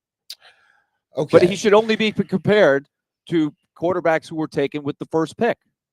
Yeah, not necessarily. If you're comparing to guys that have proven that they are elite quarterbacks, we didn't think. And Mayfield fits that category. We didn't think. I'm not going to say. I'm not going to even put myself in this boat. I'm just going to say it. There were not many people that believed Jackson was going to be an elite quarterback when he came out. Nobody. Now all of a sudden, you're saying that's what I need to be getting. Like, it takes time to develop into that, So I don't know I didn't know Joe Burrow was going to be the Joe Burrow he is now because of the numbers, because of who he played with in college. Won national championship, by the way. They put up historic numbers. You just hope that he can replicate that success in the NFL. And he has, for the most part, he has been able to do that with the exception of the first year when he got hurt. But we didn't know that when he came out, okay? We didn't know that that was going to be the case. But it ended up being the case. Ward, on the other end, listen, if you're asking for those numbers, and they turned out to be the numbers of Baker Mayfield. Let me read them again. Just by now, the numbers of Baker Mayfield. Right? Yes. So Paul's question basically was, if Cam Ward peaks as 2024 Baker Mayfield, and the Titans take him with the number 1 overall pick, is that a success? Say the numbers again. 4,500 passing yards, a 71.4% completion percentage, 41 passing touchdowns, and 16 interceptions. Okay, Matt, I'm going to give you some more numbers. Okay, Jared, you're saying you wouldn't take that. Okay, how about 4,600? Because it's not too far off. 4,600, 37 touchdowns, 12 interceptions, completing 72% of his pass. So it's right around the same thing, right? Who is that? That's Jared Goff. He's led his team to a Super Bowl. Jared was clear that Jared Goff is not good enough. Exactly. And Jared Goff is not good enough, but he led his team to a playoff. And I know he played horrible. Went to a Super Bowl. But he went to a Super Bowl. And he was a big part of the Detroit Lions being for almost 50 years at the bottom of the NFL. I'm going to repeat that. Almost 50 years at the bottom of the NFL. And they had Matthew Stafford too, who was their number 1 pick. And Calvin Johnson. Arguably one of the greatest receivers ever. He comes in here and he helps changes everything. But maybe though, are those numbers good enough? Because they're not too far off from Baker Mayfield, maybe 100 yards, 200-300 yards here, a couple of touchdowns there, a couple percentages of completions here, percentage here. But they're identical. So would you take those numbers?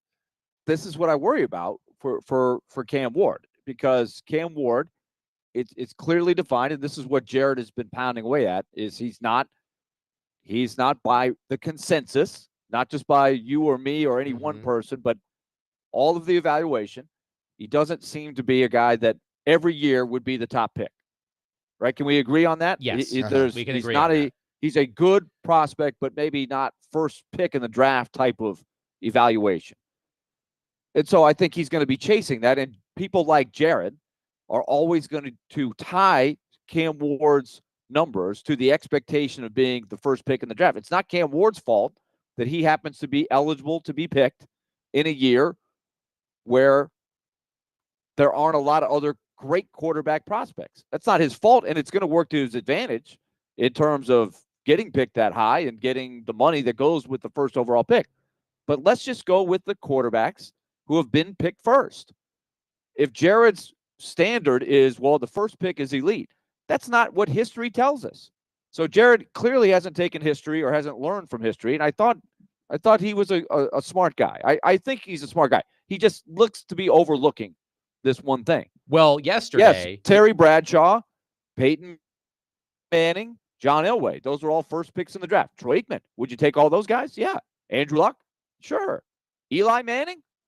Eli Manning wasn't a great quarterback year in and year out, but he won a couple Super Bowls. You'd probably take that. But here are some other guys who were the first pick in the draft. Jeff George, Sam Bradford, David Carr, Tim Couch, Jamarcus Russell, Steve Bartkowski, Alex Smith. So my point is, you get a whole spectrum. There's 20 guys. And if you listed the 20, you'd have the top of the top, elite, what Jared's looking for, his standard, which he says should be the standard. But you also have the opposite, the total nightmare of Jamarcus Russell in there. It's all happened in history. So you could get anywhere in between, and that's probably where Cam Ward will be. So let's accept. I think that's where the 90% of people are saying, I understand that. So congratulations to the people on Paul's website that have some logic to say, you know what? If his floor is high, then that's pretty good. I'll take that. That's a lot better than Jamarcus Russell. So this was part of Jared's argument yesterday. So in The Beast, Dane Brugler's 2025 NFL Draft Guide, in the section about Cam Ward, he wraps up his analysis with this sentence, quote, with his, meaning Cam Ward's, talent and intangibles, he projects as an NFL starter in the mold of a taller, slower version of Kyler Murray. And Jared mentioned with Kyler Murray, who was the number 1 overall pick in 2019, that Kyler Murray is under 500 as a starter in the NFL. He's 36, 45, and 1. He's played 1 playoff game in 6 seasons as the Arizona Cardinals starting quarterback. And Jared's argument was Kyler Murray, he's a solid quarterback, but you're never going to win anything with Kyler Murray as your quarterback. And that's what he's afraid of with Cam Ward. That if Cam Ward is indeed a taller, slower version, whatever that means, a taller, slower version of Kyler Murray, that the Titans are going to have a quarterback who is good, but not good enough to be that force multiplier, as Jared says, to lift this team to new heights. When I But look at so who do you pick? What do you do with the first pick? I think again, if I'm wrong, Jared will let me know. I think he would trade down. I know he wants to trade down, but you got to have a partner. I do too. I agree 100% with Jared. I think it would be Travis Hunter. I think it would be Travis Hunter if he I think stayed that's at who 1 he and said. picked. But if you stay at 1, but okay, is that the right move? I'm okay with that if that's what they want to do. I would love to trade down, but that's the point. That's the dilemma that they're in. 615-737-1025. Hold that thought, Derek. We'll get back to this. 615-737-1025. Is Jared bananas? That's a wide-ranging question, but I just want to get your opinion on it. By the way, before we go to break, I did come up, Willie, and I shared it with David and Derek already, for the thriller/slasher film starring Hal and his daughter's boyfriend. Netflix. Right. Can't you see the scene? But Dad, he can't get home. Don't you have a heart? Let him stay here. I can tell any dad. It's not unique to Hal. I think it's D Mace. It could be Willie. Could be C Mace. I think all of us were like, no. But he's not staying here. Listen, I'll get him a hotel room if you want. By the way, the name of the film. Here. The name of the film is Netflix and Gil. I could see Hal saying, okay. I could see Hal conceding and said, okay, he can stay here. And I can just picture this. It's 1:00 in the morning, and the young man has to use the bathroom, as all young people do, or late at night, or we all do. And just out there, he gets up. There's no bathroom, in his room, so he gets up and he goes out in the hall. And the minute he goes out in the hall, he see Hal in his chair with a bat, a chainsaw, and something else just sitting on the couch, just waiting. Like, where you going? Like, where you going? and the kid like, I'll just wait in the morning. I'll just wait to use the bathroom in the morning. No, the kid's got to say, I'll wait to use the bathroom in the morning, sir. I'm sorry. I can just see Hal as being like, oh, yeah, he can stay in the doghouse. 615-737-1025.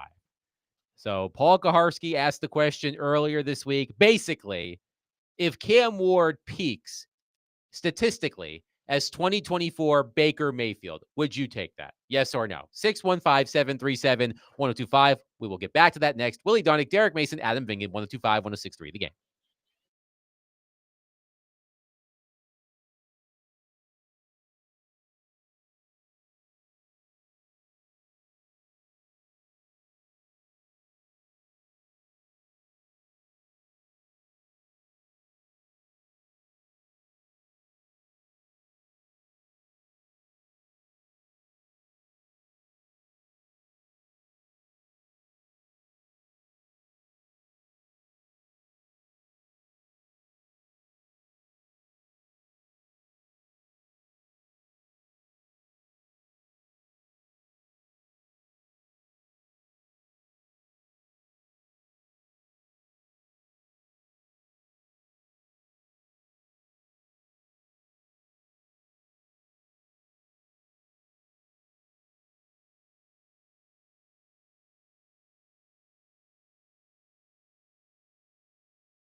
Cam Ward,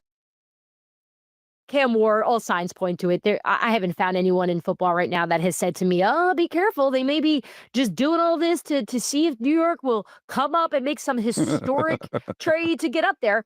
And I think it's that's not what it would worth it. take. I think if anything, if it would ever get to that point, it would have to be something we've almost never seen before in terms of trying to move up. When do you If think they make that decision? Like when do you think Titans will, in Callahan and the GM, be like, we're stuck at one? Will they ever do that, or will it be like, oh, we're open, just the intrigue for you? Yeah, What do you think? I think the morning of they'll probably shut it down. Wait, Like, what happened to the days of like, hey, number one pick, we know we're going to go ahead and say it 2 days before? Remember yeah. those that happened a couple times? No, Like, man, we got to sell this gone thing, are the man. We days? have to, and this is the You're problem not with this fooling draft, anyone. right? And we're going to talk about this coming up here in a few minutes, where this draft as a whole just doesn't have the electricity that it normally does, and I think Tennessee's probably doing a good job for the league here of trying not to show their hand too much, but I think internally, it's just everyone knows. It's like, Yeah. this is what we're doing. That was Diana Rossini and Chase Daniel on the Scoop City podcast on The Athletic, talking about Cam Ward. We're also talking about Cam Ward. And Matthew wants to join us. Matthew is on our phone line, driven by WilsonCountyHunted.com. Matthew, thank you for calling. Please go ahead. Hey, is D-Mace there? Yes, I am. Hey, Derek. My dad worked for the NFL and was over at the Titans facilities ever since you guys first got to town for many, many years, and recently passed away. And he just loved the Titans. And I didn't know if you knew him, interacted with him at all. His name was Bernie Red. Bernie Red. Oh man, I can't. Bernie Red. I can't recall at this moment. What? But I'm sure I did all have. the- Yeah. Probably so. I ran into Frank Wycheck at Mafioso's many years ago and said hey to him and mentioned the same thing. And he said, "What's your dad's name?" And I said, "Bernie." And he said, "Oh, Piss Man," because he's the guy that did all the. I was like, "Well, I've never heard my dad have a nickname The like drug that." test? But Oh, okay. No. Now he was an older gentleman. Now I remember. Now I remember exactly. Yes. No one really knew his name, but that's what he was. Yeah, he was known as that guy. Yeah. Oh man, you gotta go see the badge of honor. You gotta go see the P guy. You gotta go see Matthew, the do you have a question regarding Cam Ward?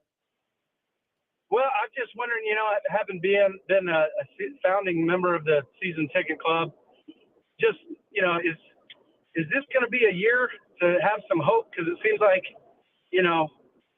we've had a few years of hope and then it's kind of fizzled away. And, is Cam Ward the answer, or should we trade that capital and get some more picks?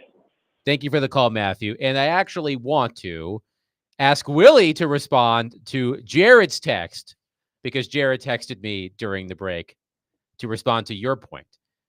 Jared says, quote, "I understand Willie's point about you can only pick who is there. But if you don't think he's going to be an elite quarterback, you don't pick. You sign an average guy like Geno Smith and build the team out with that first pick. Chicago fans wouldn't accept Caleb Williams being Baker Mayfield, and I won't shift my standards because the class stinks." I understand that, and I think it comes down to how good you think Cam Ward is going to be, and are you willing to accept the consequences of that? It's like when you settle, right? Let's say you had a friend and you feel like that person gets engaged, and you're like, man, he or she is kind of settling. Like they're not waiting for it doesn't look perfect, right? It's not. And so that's the dilemma that a lot of people get into, right? And we've seen it work and see it not work. So I think Jared and I see the evaluation of Cam Ward the same. Of, okay, he's not this out of this world prospect. You're like, man, yes, first pick overall, let's do it. Everybody agrees. But so the dilemma is, who is worthy of that? Are the other guys that's what I'm thinking is part of the equation here. Is I don't think people are sitting there going, what, Travis Hunter, he's off the charts. He's going to be unbelievable. Same thing with Carter with the injury issues and that. I think that's what makes it tough. That's what brings them back into that, and that's why they're having trouble getting phone calls. I disagree with the discussion on that podcast we just heard. I think if they got a call 5 minutes before the draft and got something they like, they should consider that. Because I do think at the end of the day, that's probably the right move, is to trade out of that pick. But you can only go with what the market has in that particular year. So one question I asked on But I just think where Jared's wrong is sitting there going, if you pick him first, he's got to be Troy Aikman or Peyton Manning. Odds tell you, history tells you he won't be. He's going to be somewhere in between the best of the best, whoever you think that is, whether it's Elway or Peyton Manning, the best ever first overall pick, or the worst first pick, which was Jamarcus Russell, right?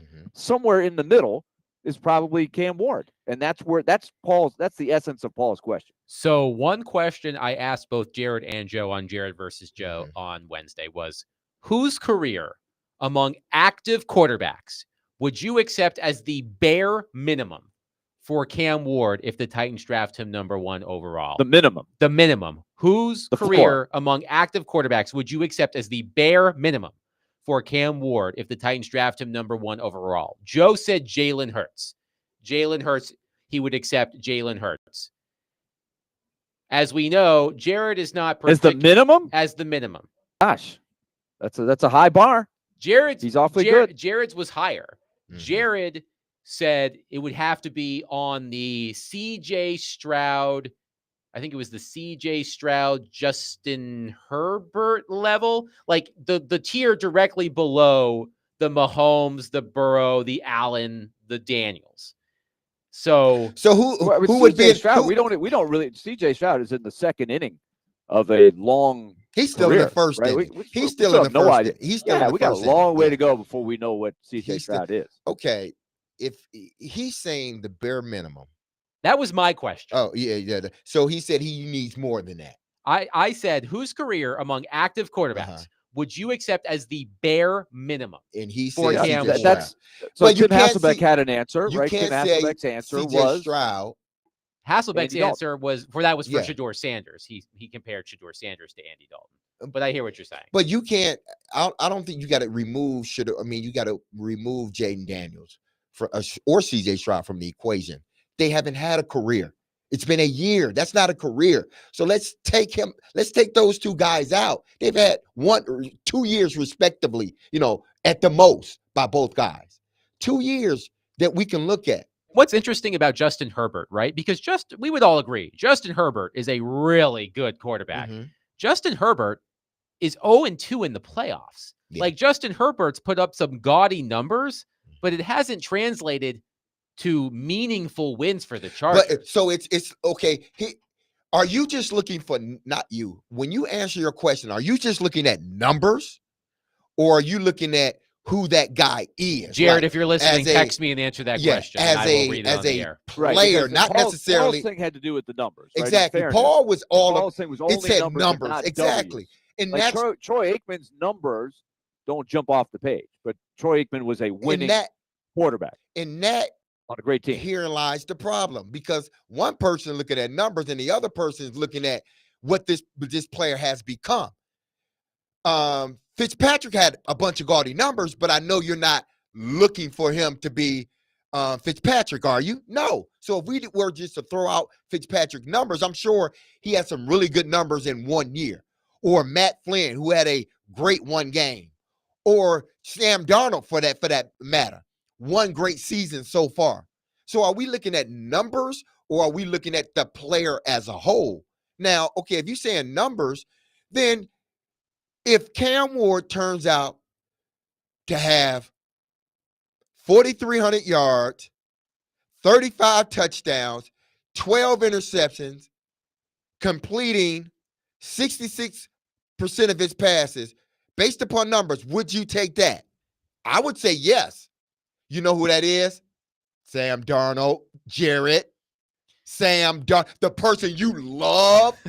you were salivating over the Titans potentially getting them. You would have gotten them today, even before free agency started, if you were the Titans. Salivating is one way to describe what Exactly. Jared did with Sam Darnold. Apparently, Well, there's a that's apparently there's a gorilla on the phone. Gorilla is on our phone line, driven by WilsonCountyHunter.com. Thank you for calling. Please go ahead.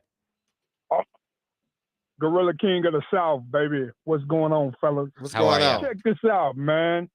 This is the one thing I think everybody is overlooking with this kid. Well, there's 2 points I want to make. The first thing is this kid has unmistakably the it factor. Now, I know Jared got something to say. I'm not even thinking about that. But he has a it factor, it quality. It's shown up everywhere he's gone. Secondly, he throws his receivers open. His ability to anticipate where his receiver is going to be. And now, Mace, you can sign off on that. That's the best style quarterback in throwing that ball. That just let me beat my player to the spot. This kid is awesome, guys. He's awesome. I didn't want him. I wanted to trade back. I didn't want him until I started watching film on this guy. He has it, man. He's an assassin. I'll hang up and listen to you guys. Thank you. Thank you, Gorilla. King of the South. King of the South. Listen, We also have a response from Jared. Yeah, He okay. said, I wouldn't have used the first pick on Sam Darnold. I believe that CJ Stroud and Justin Herbert are better players than Jalen Hurts, and it's not particularly close. okay, so let me see something again. Okay, 3,700 yards, 20 touchdowns, 12 interceptions. Would you accept that? Say it again. 63% of your passes completed, 3,700 yards, and 20 touchdowns and 12 interceptions. Would you take that, Jared? Probably not. Okay, probably not, huh? Say that again. I want Jared to answer that before. Just the numbers. He's right? probably looking it up now. Would you take that? Just the numbers. Just the numbers. Who is it? Jared? That's CJ Stroud, the same guy that he said he needed to be at least that guy. 4,100 yards his first year, 23 touchdowns, 5 interceptions. 63% of his passes are completed, close to 64, really 64. Let's say 64 because he's 63.9. The next following year, 63.2, 37, 20 touchdowns. So on average, the last two, let's just say as average, the last 2 years he's put together 63% of his passes completed on average with 7,800 yards, 43 touchdowns, and 17 interceptions for 2 years. So if Cam Ward does that, or if he had 3,700 yards, which Stroud had last season, would you accept that? Because that's so basically CJ Stroud is a 3,800, maybe 21 touchdowns, 7 interceptions. Would you take that? Because that's what his numbers are the last 2 years on average. 4,000 yards, 20 touchdowns, 8 interceptions. That's what his numbers are. So would you take that? Basing it on numbers.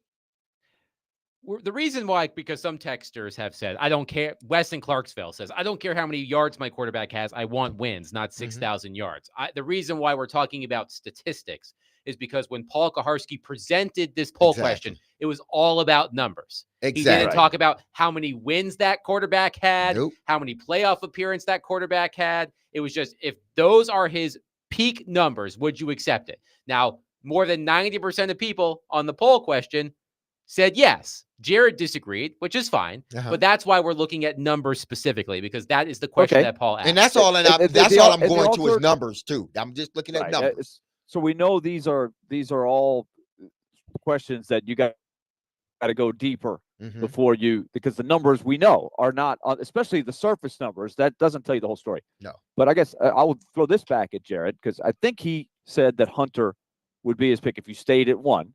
And so is Hunter worthy of the first pick? How well would Hunter have to do to satisfy Jared's definition of the first overall pick? Because you got the same thing there. Because I'm of the belief that whether you were the 10th pick, the first pick, a first round pick, a second round pick, a third round pick, after a couple of years, it doesn't matter. I just want to see, what kind of player are you? Are we signing you to the next contract? Are you a winning player? Are you part of a winning team? I think a lot of times we attach a person's track to where they were picked, and after a while, it doesn't matter. I don't think the coaches care. Oh, well, he was the first pick in the draft. I guess we should take him. I don't think they were saying that about Jamarcus Russell after a couple of years.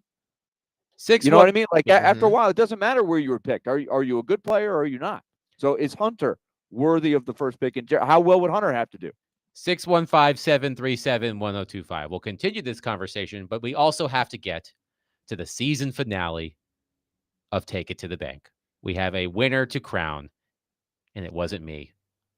So I'm kind of sad about it. But we'll do that next. 615-737-1025.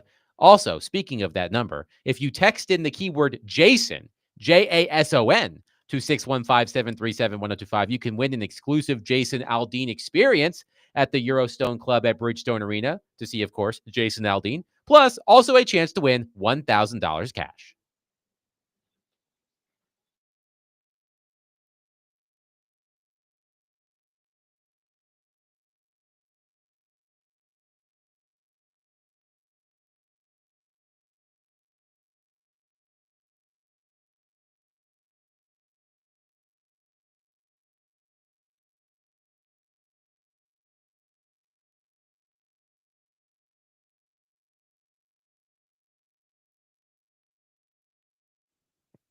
All right, let's talk Lee Company. 615-567-1000. Lee Company, proud sponsor of our Nashville Predators coverage on 102.5 The Game. Very fun, exciting, dramatic game last night in Utah. The Predators win it. Second straight game that they've won in overtime. It has been a lot of fun. Reminder of how fun the game can be, Predators hockey can be, even though it's been a tough one this season for sure. We're in Las Vegas. Tomorrow night, we'll have our final coverage of the road action, and it'll be the Predators and the Vegas Golden Knights. Max Hers will anchor the coverage starting at 8 o'clock Nashville time. Meanwhile, Lee Company is doing work around our listening area. It is 97 degrees in Las Vegas right now. It will soon be 97 degrees in Nashville a few times in the coming week. So that always has you thinking top of mind, how's the air conditioning working in your house? If you haven't had it serviced the last couple of years, I get it. I've done that before. But Lee Company's got a great program. They can stay on top of it. And what they prefer you to do is get it checked before it gets really hot and you get into a crisis situation. If you do have a crisis, they got you, but stay ahead of it. Be proactive. Call Lee Company and ask about their home maintenance plan. 615-567-1000 or leecompany.com. They've been in business since 1944. They're doing great things. And oh, by the way, if you got a maintenance issue at your home, fence, floors, doors, something's going wrong, give them a call, 615-567-1000 or leecompany.com.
D-Mace, Finnegan, and Donick, 102.5, 106.3 The Game.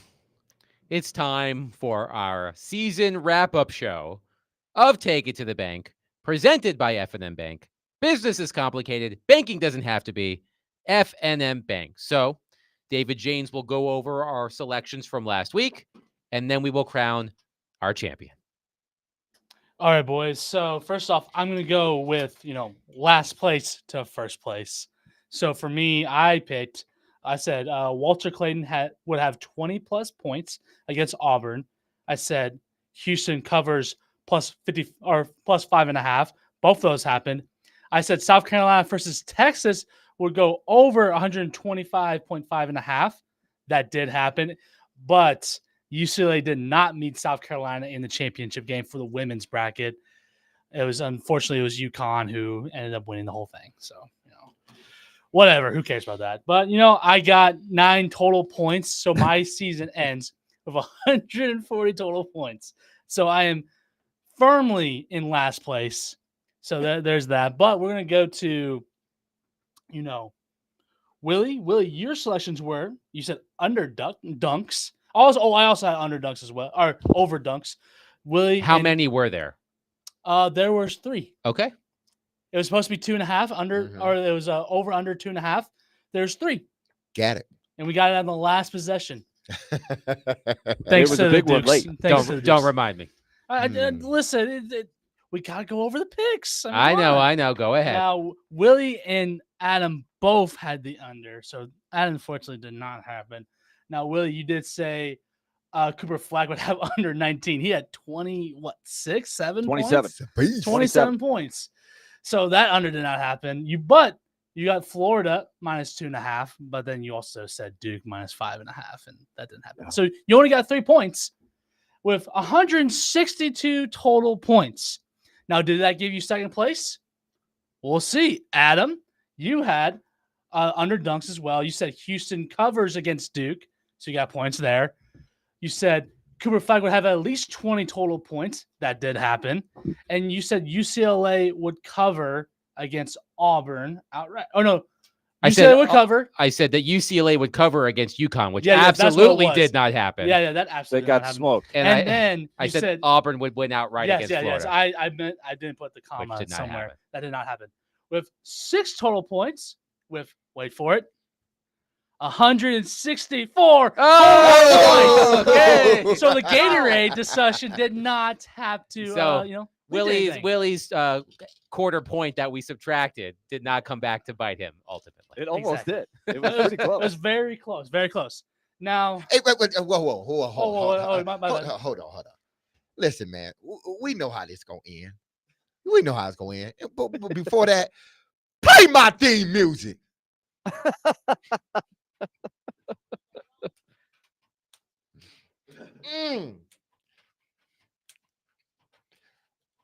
Boy, y'all hear that? In the words of one of the greatest authors out there, he ain't even an author, but I'm gonna say he's an author. Greatest coaches ever in all of coaching. This is what the greatest man in the world said. We don't put up banners for grade 8s, we put up banners for championships and Final Fours. That's right. We put up championships, okay? We don't put up banners for second place. We don't put up banners for third place. We put up banners for what? Championships. Now tell me what my score was. Your total score was 183 total points. No contest. And you got 3 total. You got contest. 9 points on the weekend. We hang what? Banners. Championship banners. We ain't talking about the second place or the third place. The great words of Tom Izzo. That's what we do. We only do Final Fours and championships. Final Fours and championships. That's all we do. I really struggled post football. Like I built up a pretty good lead during football season, had a good Super Bowl, and then I could not get them right after that. I opened the door for Derek to take the lead and ultimately win. So I'll be beating myself up. No. Don't sound Don't sound like I'm polite and you open up the door and no, I kicked the door in. That's what I did. I kicked it in. He played Michigan State basketball. We don't open up the door, please. Fair No, enough. we kick doors in around here at Green and White. So congratulations to Derek Mason, who, if I recall correctly, finished in last place in Silly Underdog. Wow, seriously? Wow, you had to kick a man down right there. But man, you tried to redeems bring me himself. down. You But tried to bring me redeems down. himself. Boy, oh boy. So in my first seasons in these two competitions, I finished in second place both times. I finished in second place in the Silly Underdog picks and second place in Take It to the Bank. I just got to show you how a butt whooping feel. That's all. I just got to show you how the butt whooping feel. Willie knows how I feel. I just had to show you how I feel. You know? I see. Well, Willie, the Predators are in Las Vegas. Final road game of the season tomorrow night against the Golden Knights. A 9 o'clock puck drop, an 8 o'clock pregame right here on 102.5, 106.3 The Game. It's only 11:52 a.m. What are you going to get up to for the rest of the day? Do we need to have some check-in calls over the course of the day? Make sure you don't get into too much trouble. Yes, I think that would be nice if you guys do that. I think there is some debauchery outdoor planned. activity. Hey, Willie, I want to ask no debauchery. no debauchery no. whatsoever. Hey, Willie, I Fun, do yes. want to ask you this question because they're coming down. This is their last road game. They know they're not headed to the playoffs and everything else. This has to be some of the most difficult games to play in, like the last few games, because they are for nothing. Like in the big scheme of things, when it comes to championships and all that other stuff, raising banners, championship banners, these last three, they're for nothing. What sense are you getting from these guys? Well, I think the last couple of days have really helped, right? They've had some fun. They've had some fun games that they've won, and I do think they're trying to do what they can to build some bonds, do some team building on and off the ice that they can carry with them into next year, so that they can believe truly. And we know what it is. Like hoping to win and believing you can win might be two different things, right? So they want to have a belief that next year will be different. So I think they've done a reasonable job of that. And then we know it's going to be a huge offseason. As soon as the last whistle sounds, the last horn hits next Wednesday against the Stars, there's going to be all kinds of questions and discussions of where to go, who's coming back, who's not coming back. How do you build this thing back to where the standard is for the franchise? But I think there's a decent feeling right now. I think they've long since gotten over the absolute disappointment of, oh man, we are so far from where we thought we were going to be. I think now it's about looking ahead. That'll do it for us this week. We hope you had a wonderful week. We sure did. The Predators' final road game of the season tomorrow night in Las Vegas against the Golden Knights, which means it's our last show where we're not all together for a while, because Willie will be back, of course, over the weekend, and we'll all be here together every day. Yes. One big happy family. Family. We'll check in on you in a little bit, Willie. Make sure you don't get up to anything, nefarious. Yeah, please bad. check in. Keep Hal in check. Yeah, keep keep my Hal in feet on the check, ground. Yes. Keep my feet on the ground. I'll see you at the penny slots, my friend. I hope everybody has a wonderful weekend. Stillman and Company coming up next. Be blessed, be loved, love on your people. Your circle is good. Expand that circle, please, because you need to love everybody, or at least try to love everybody. Be safe. Have a wonderful and blessed weekend. Peace.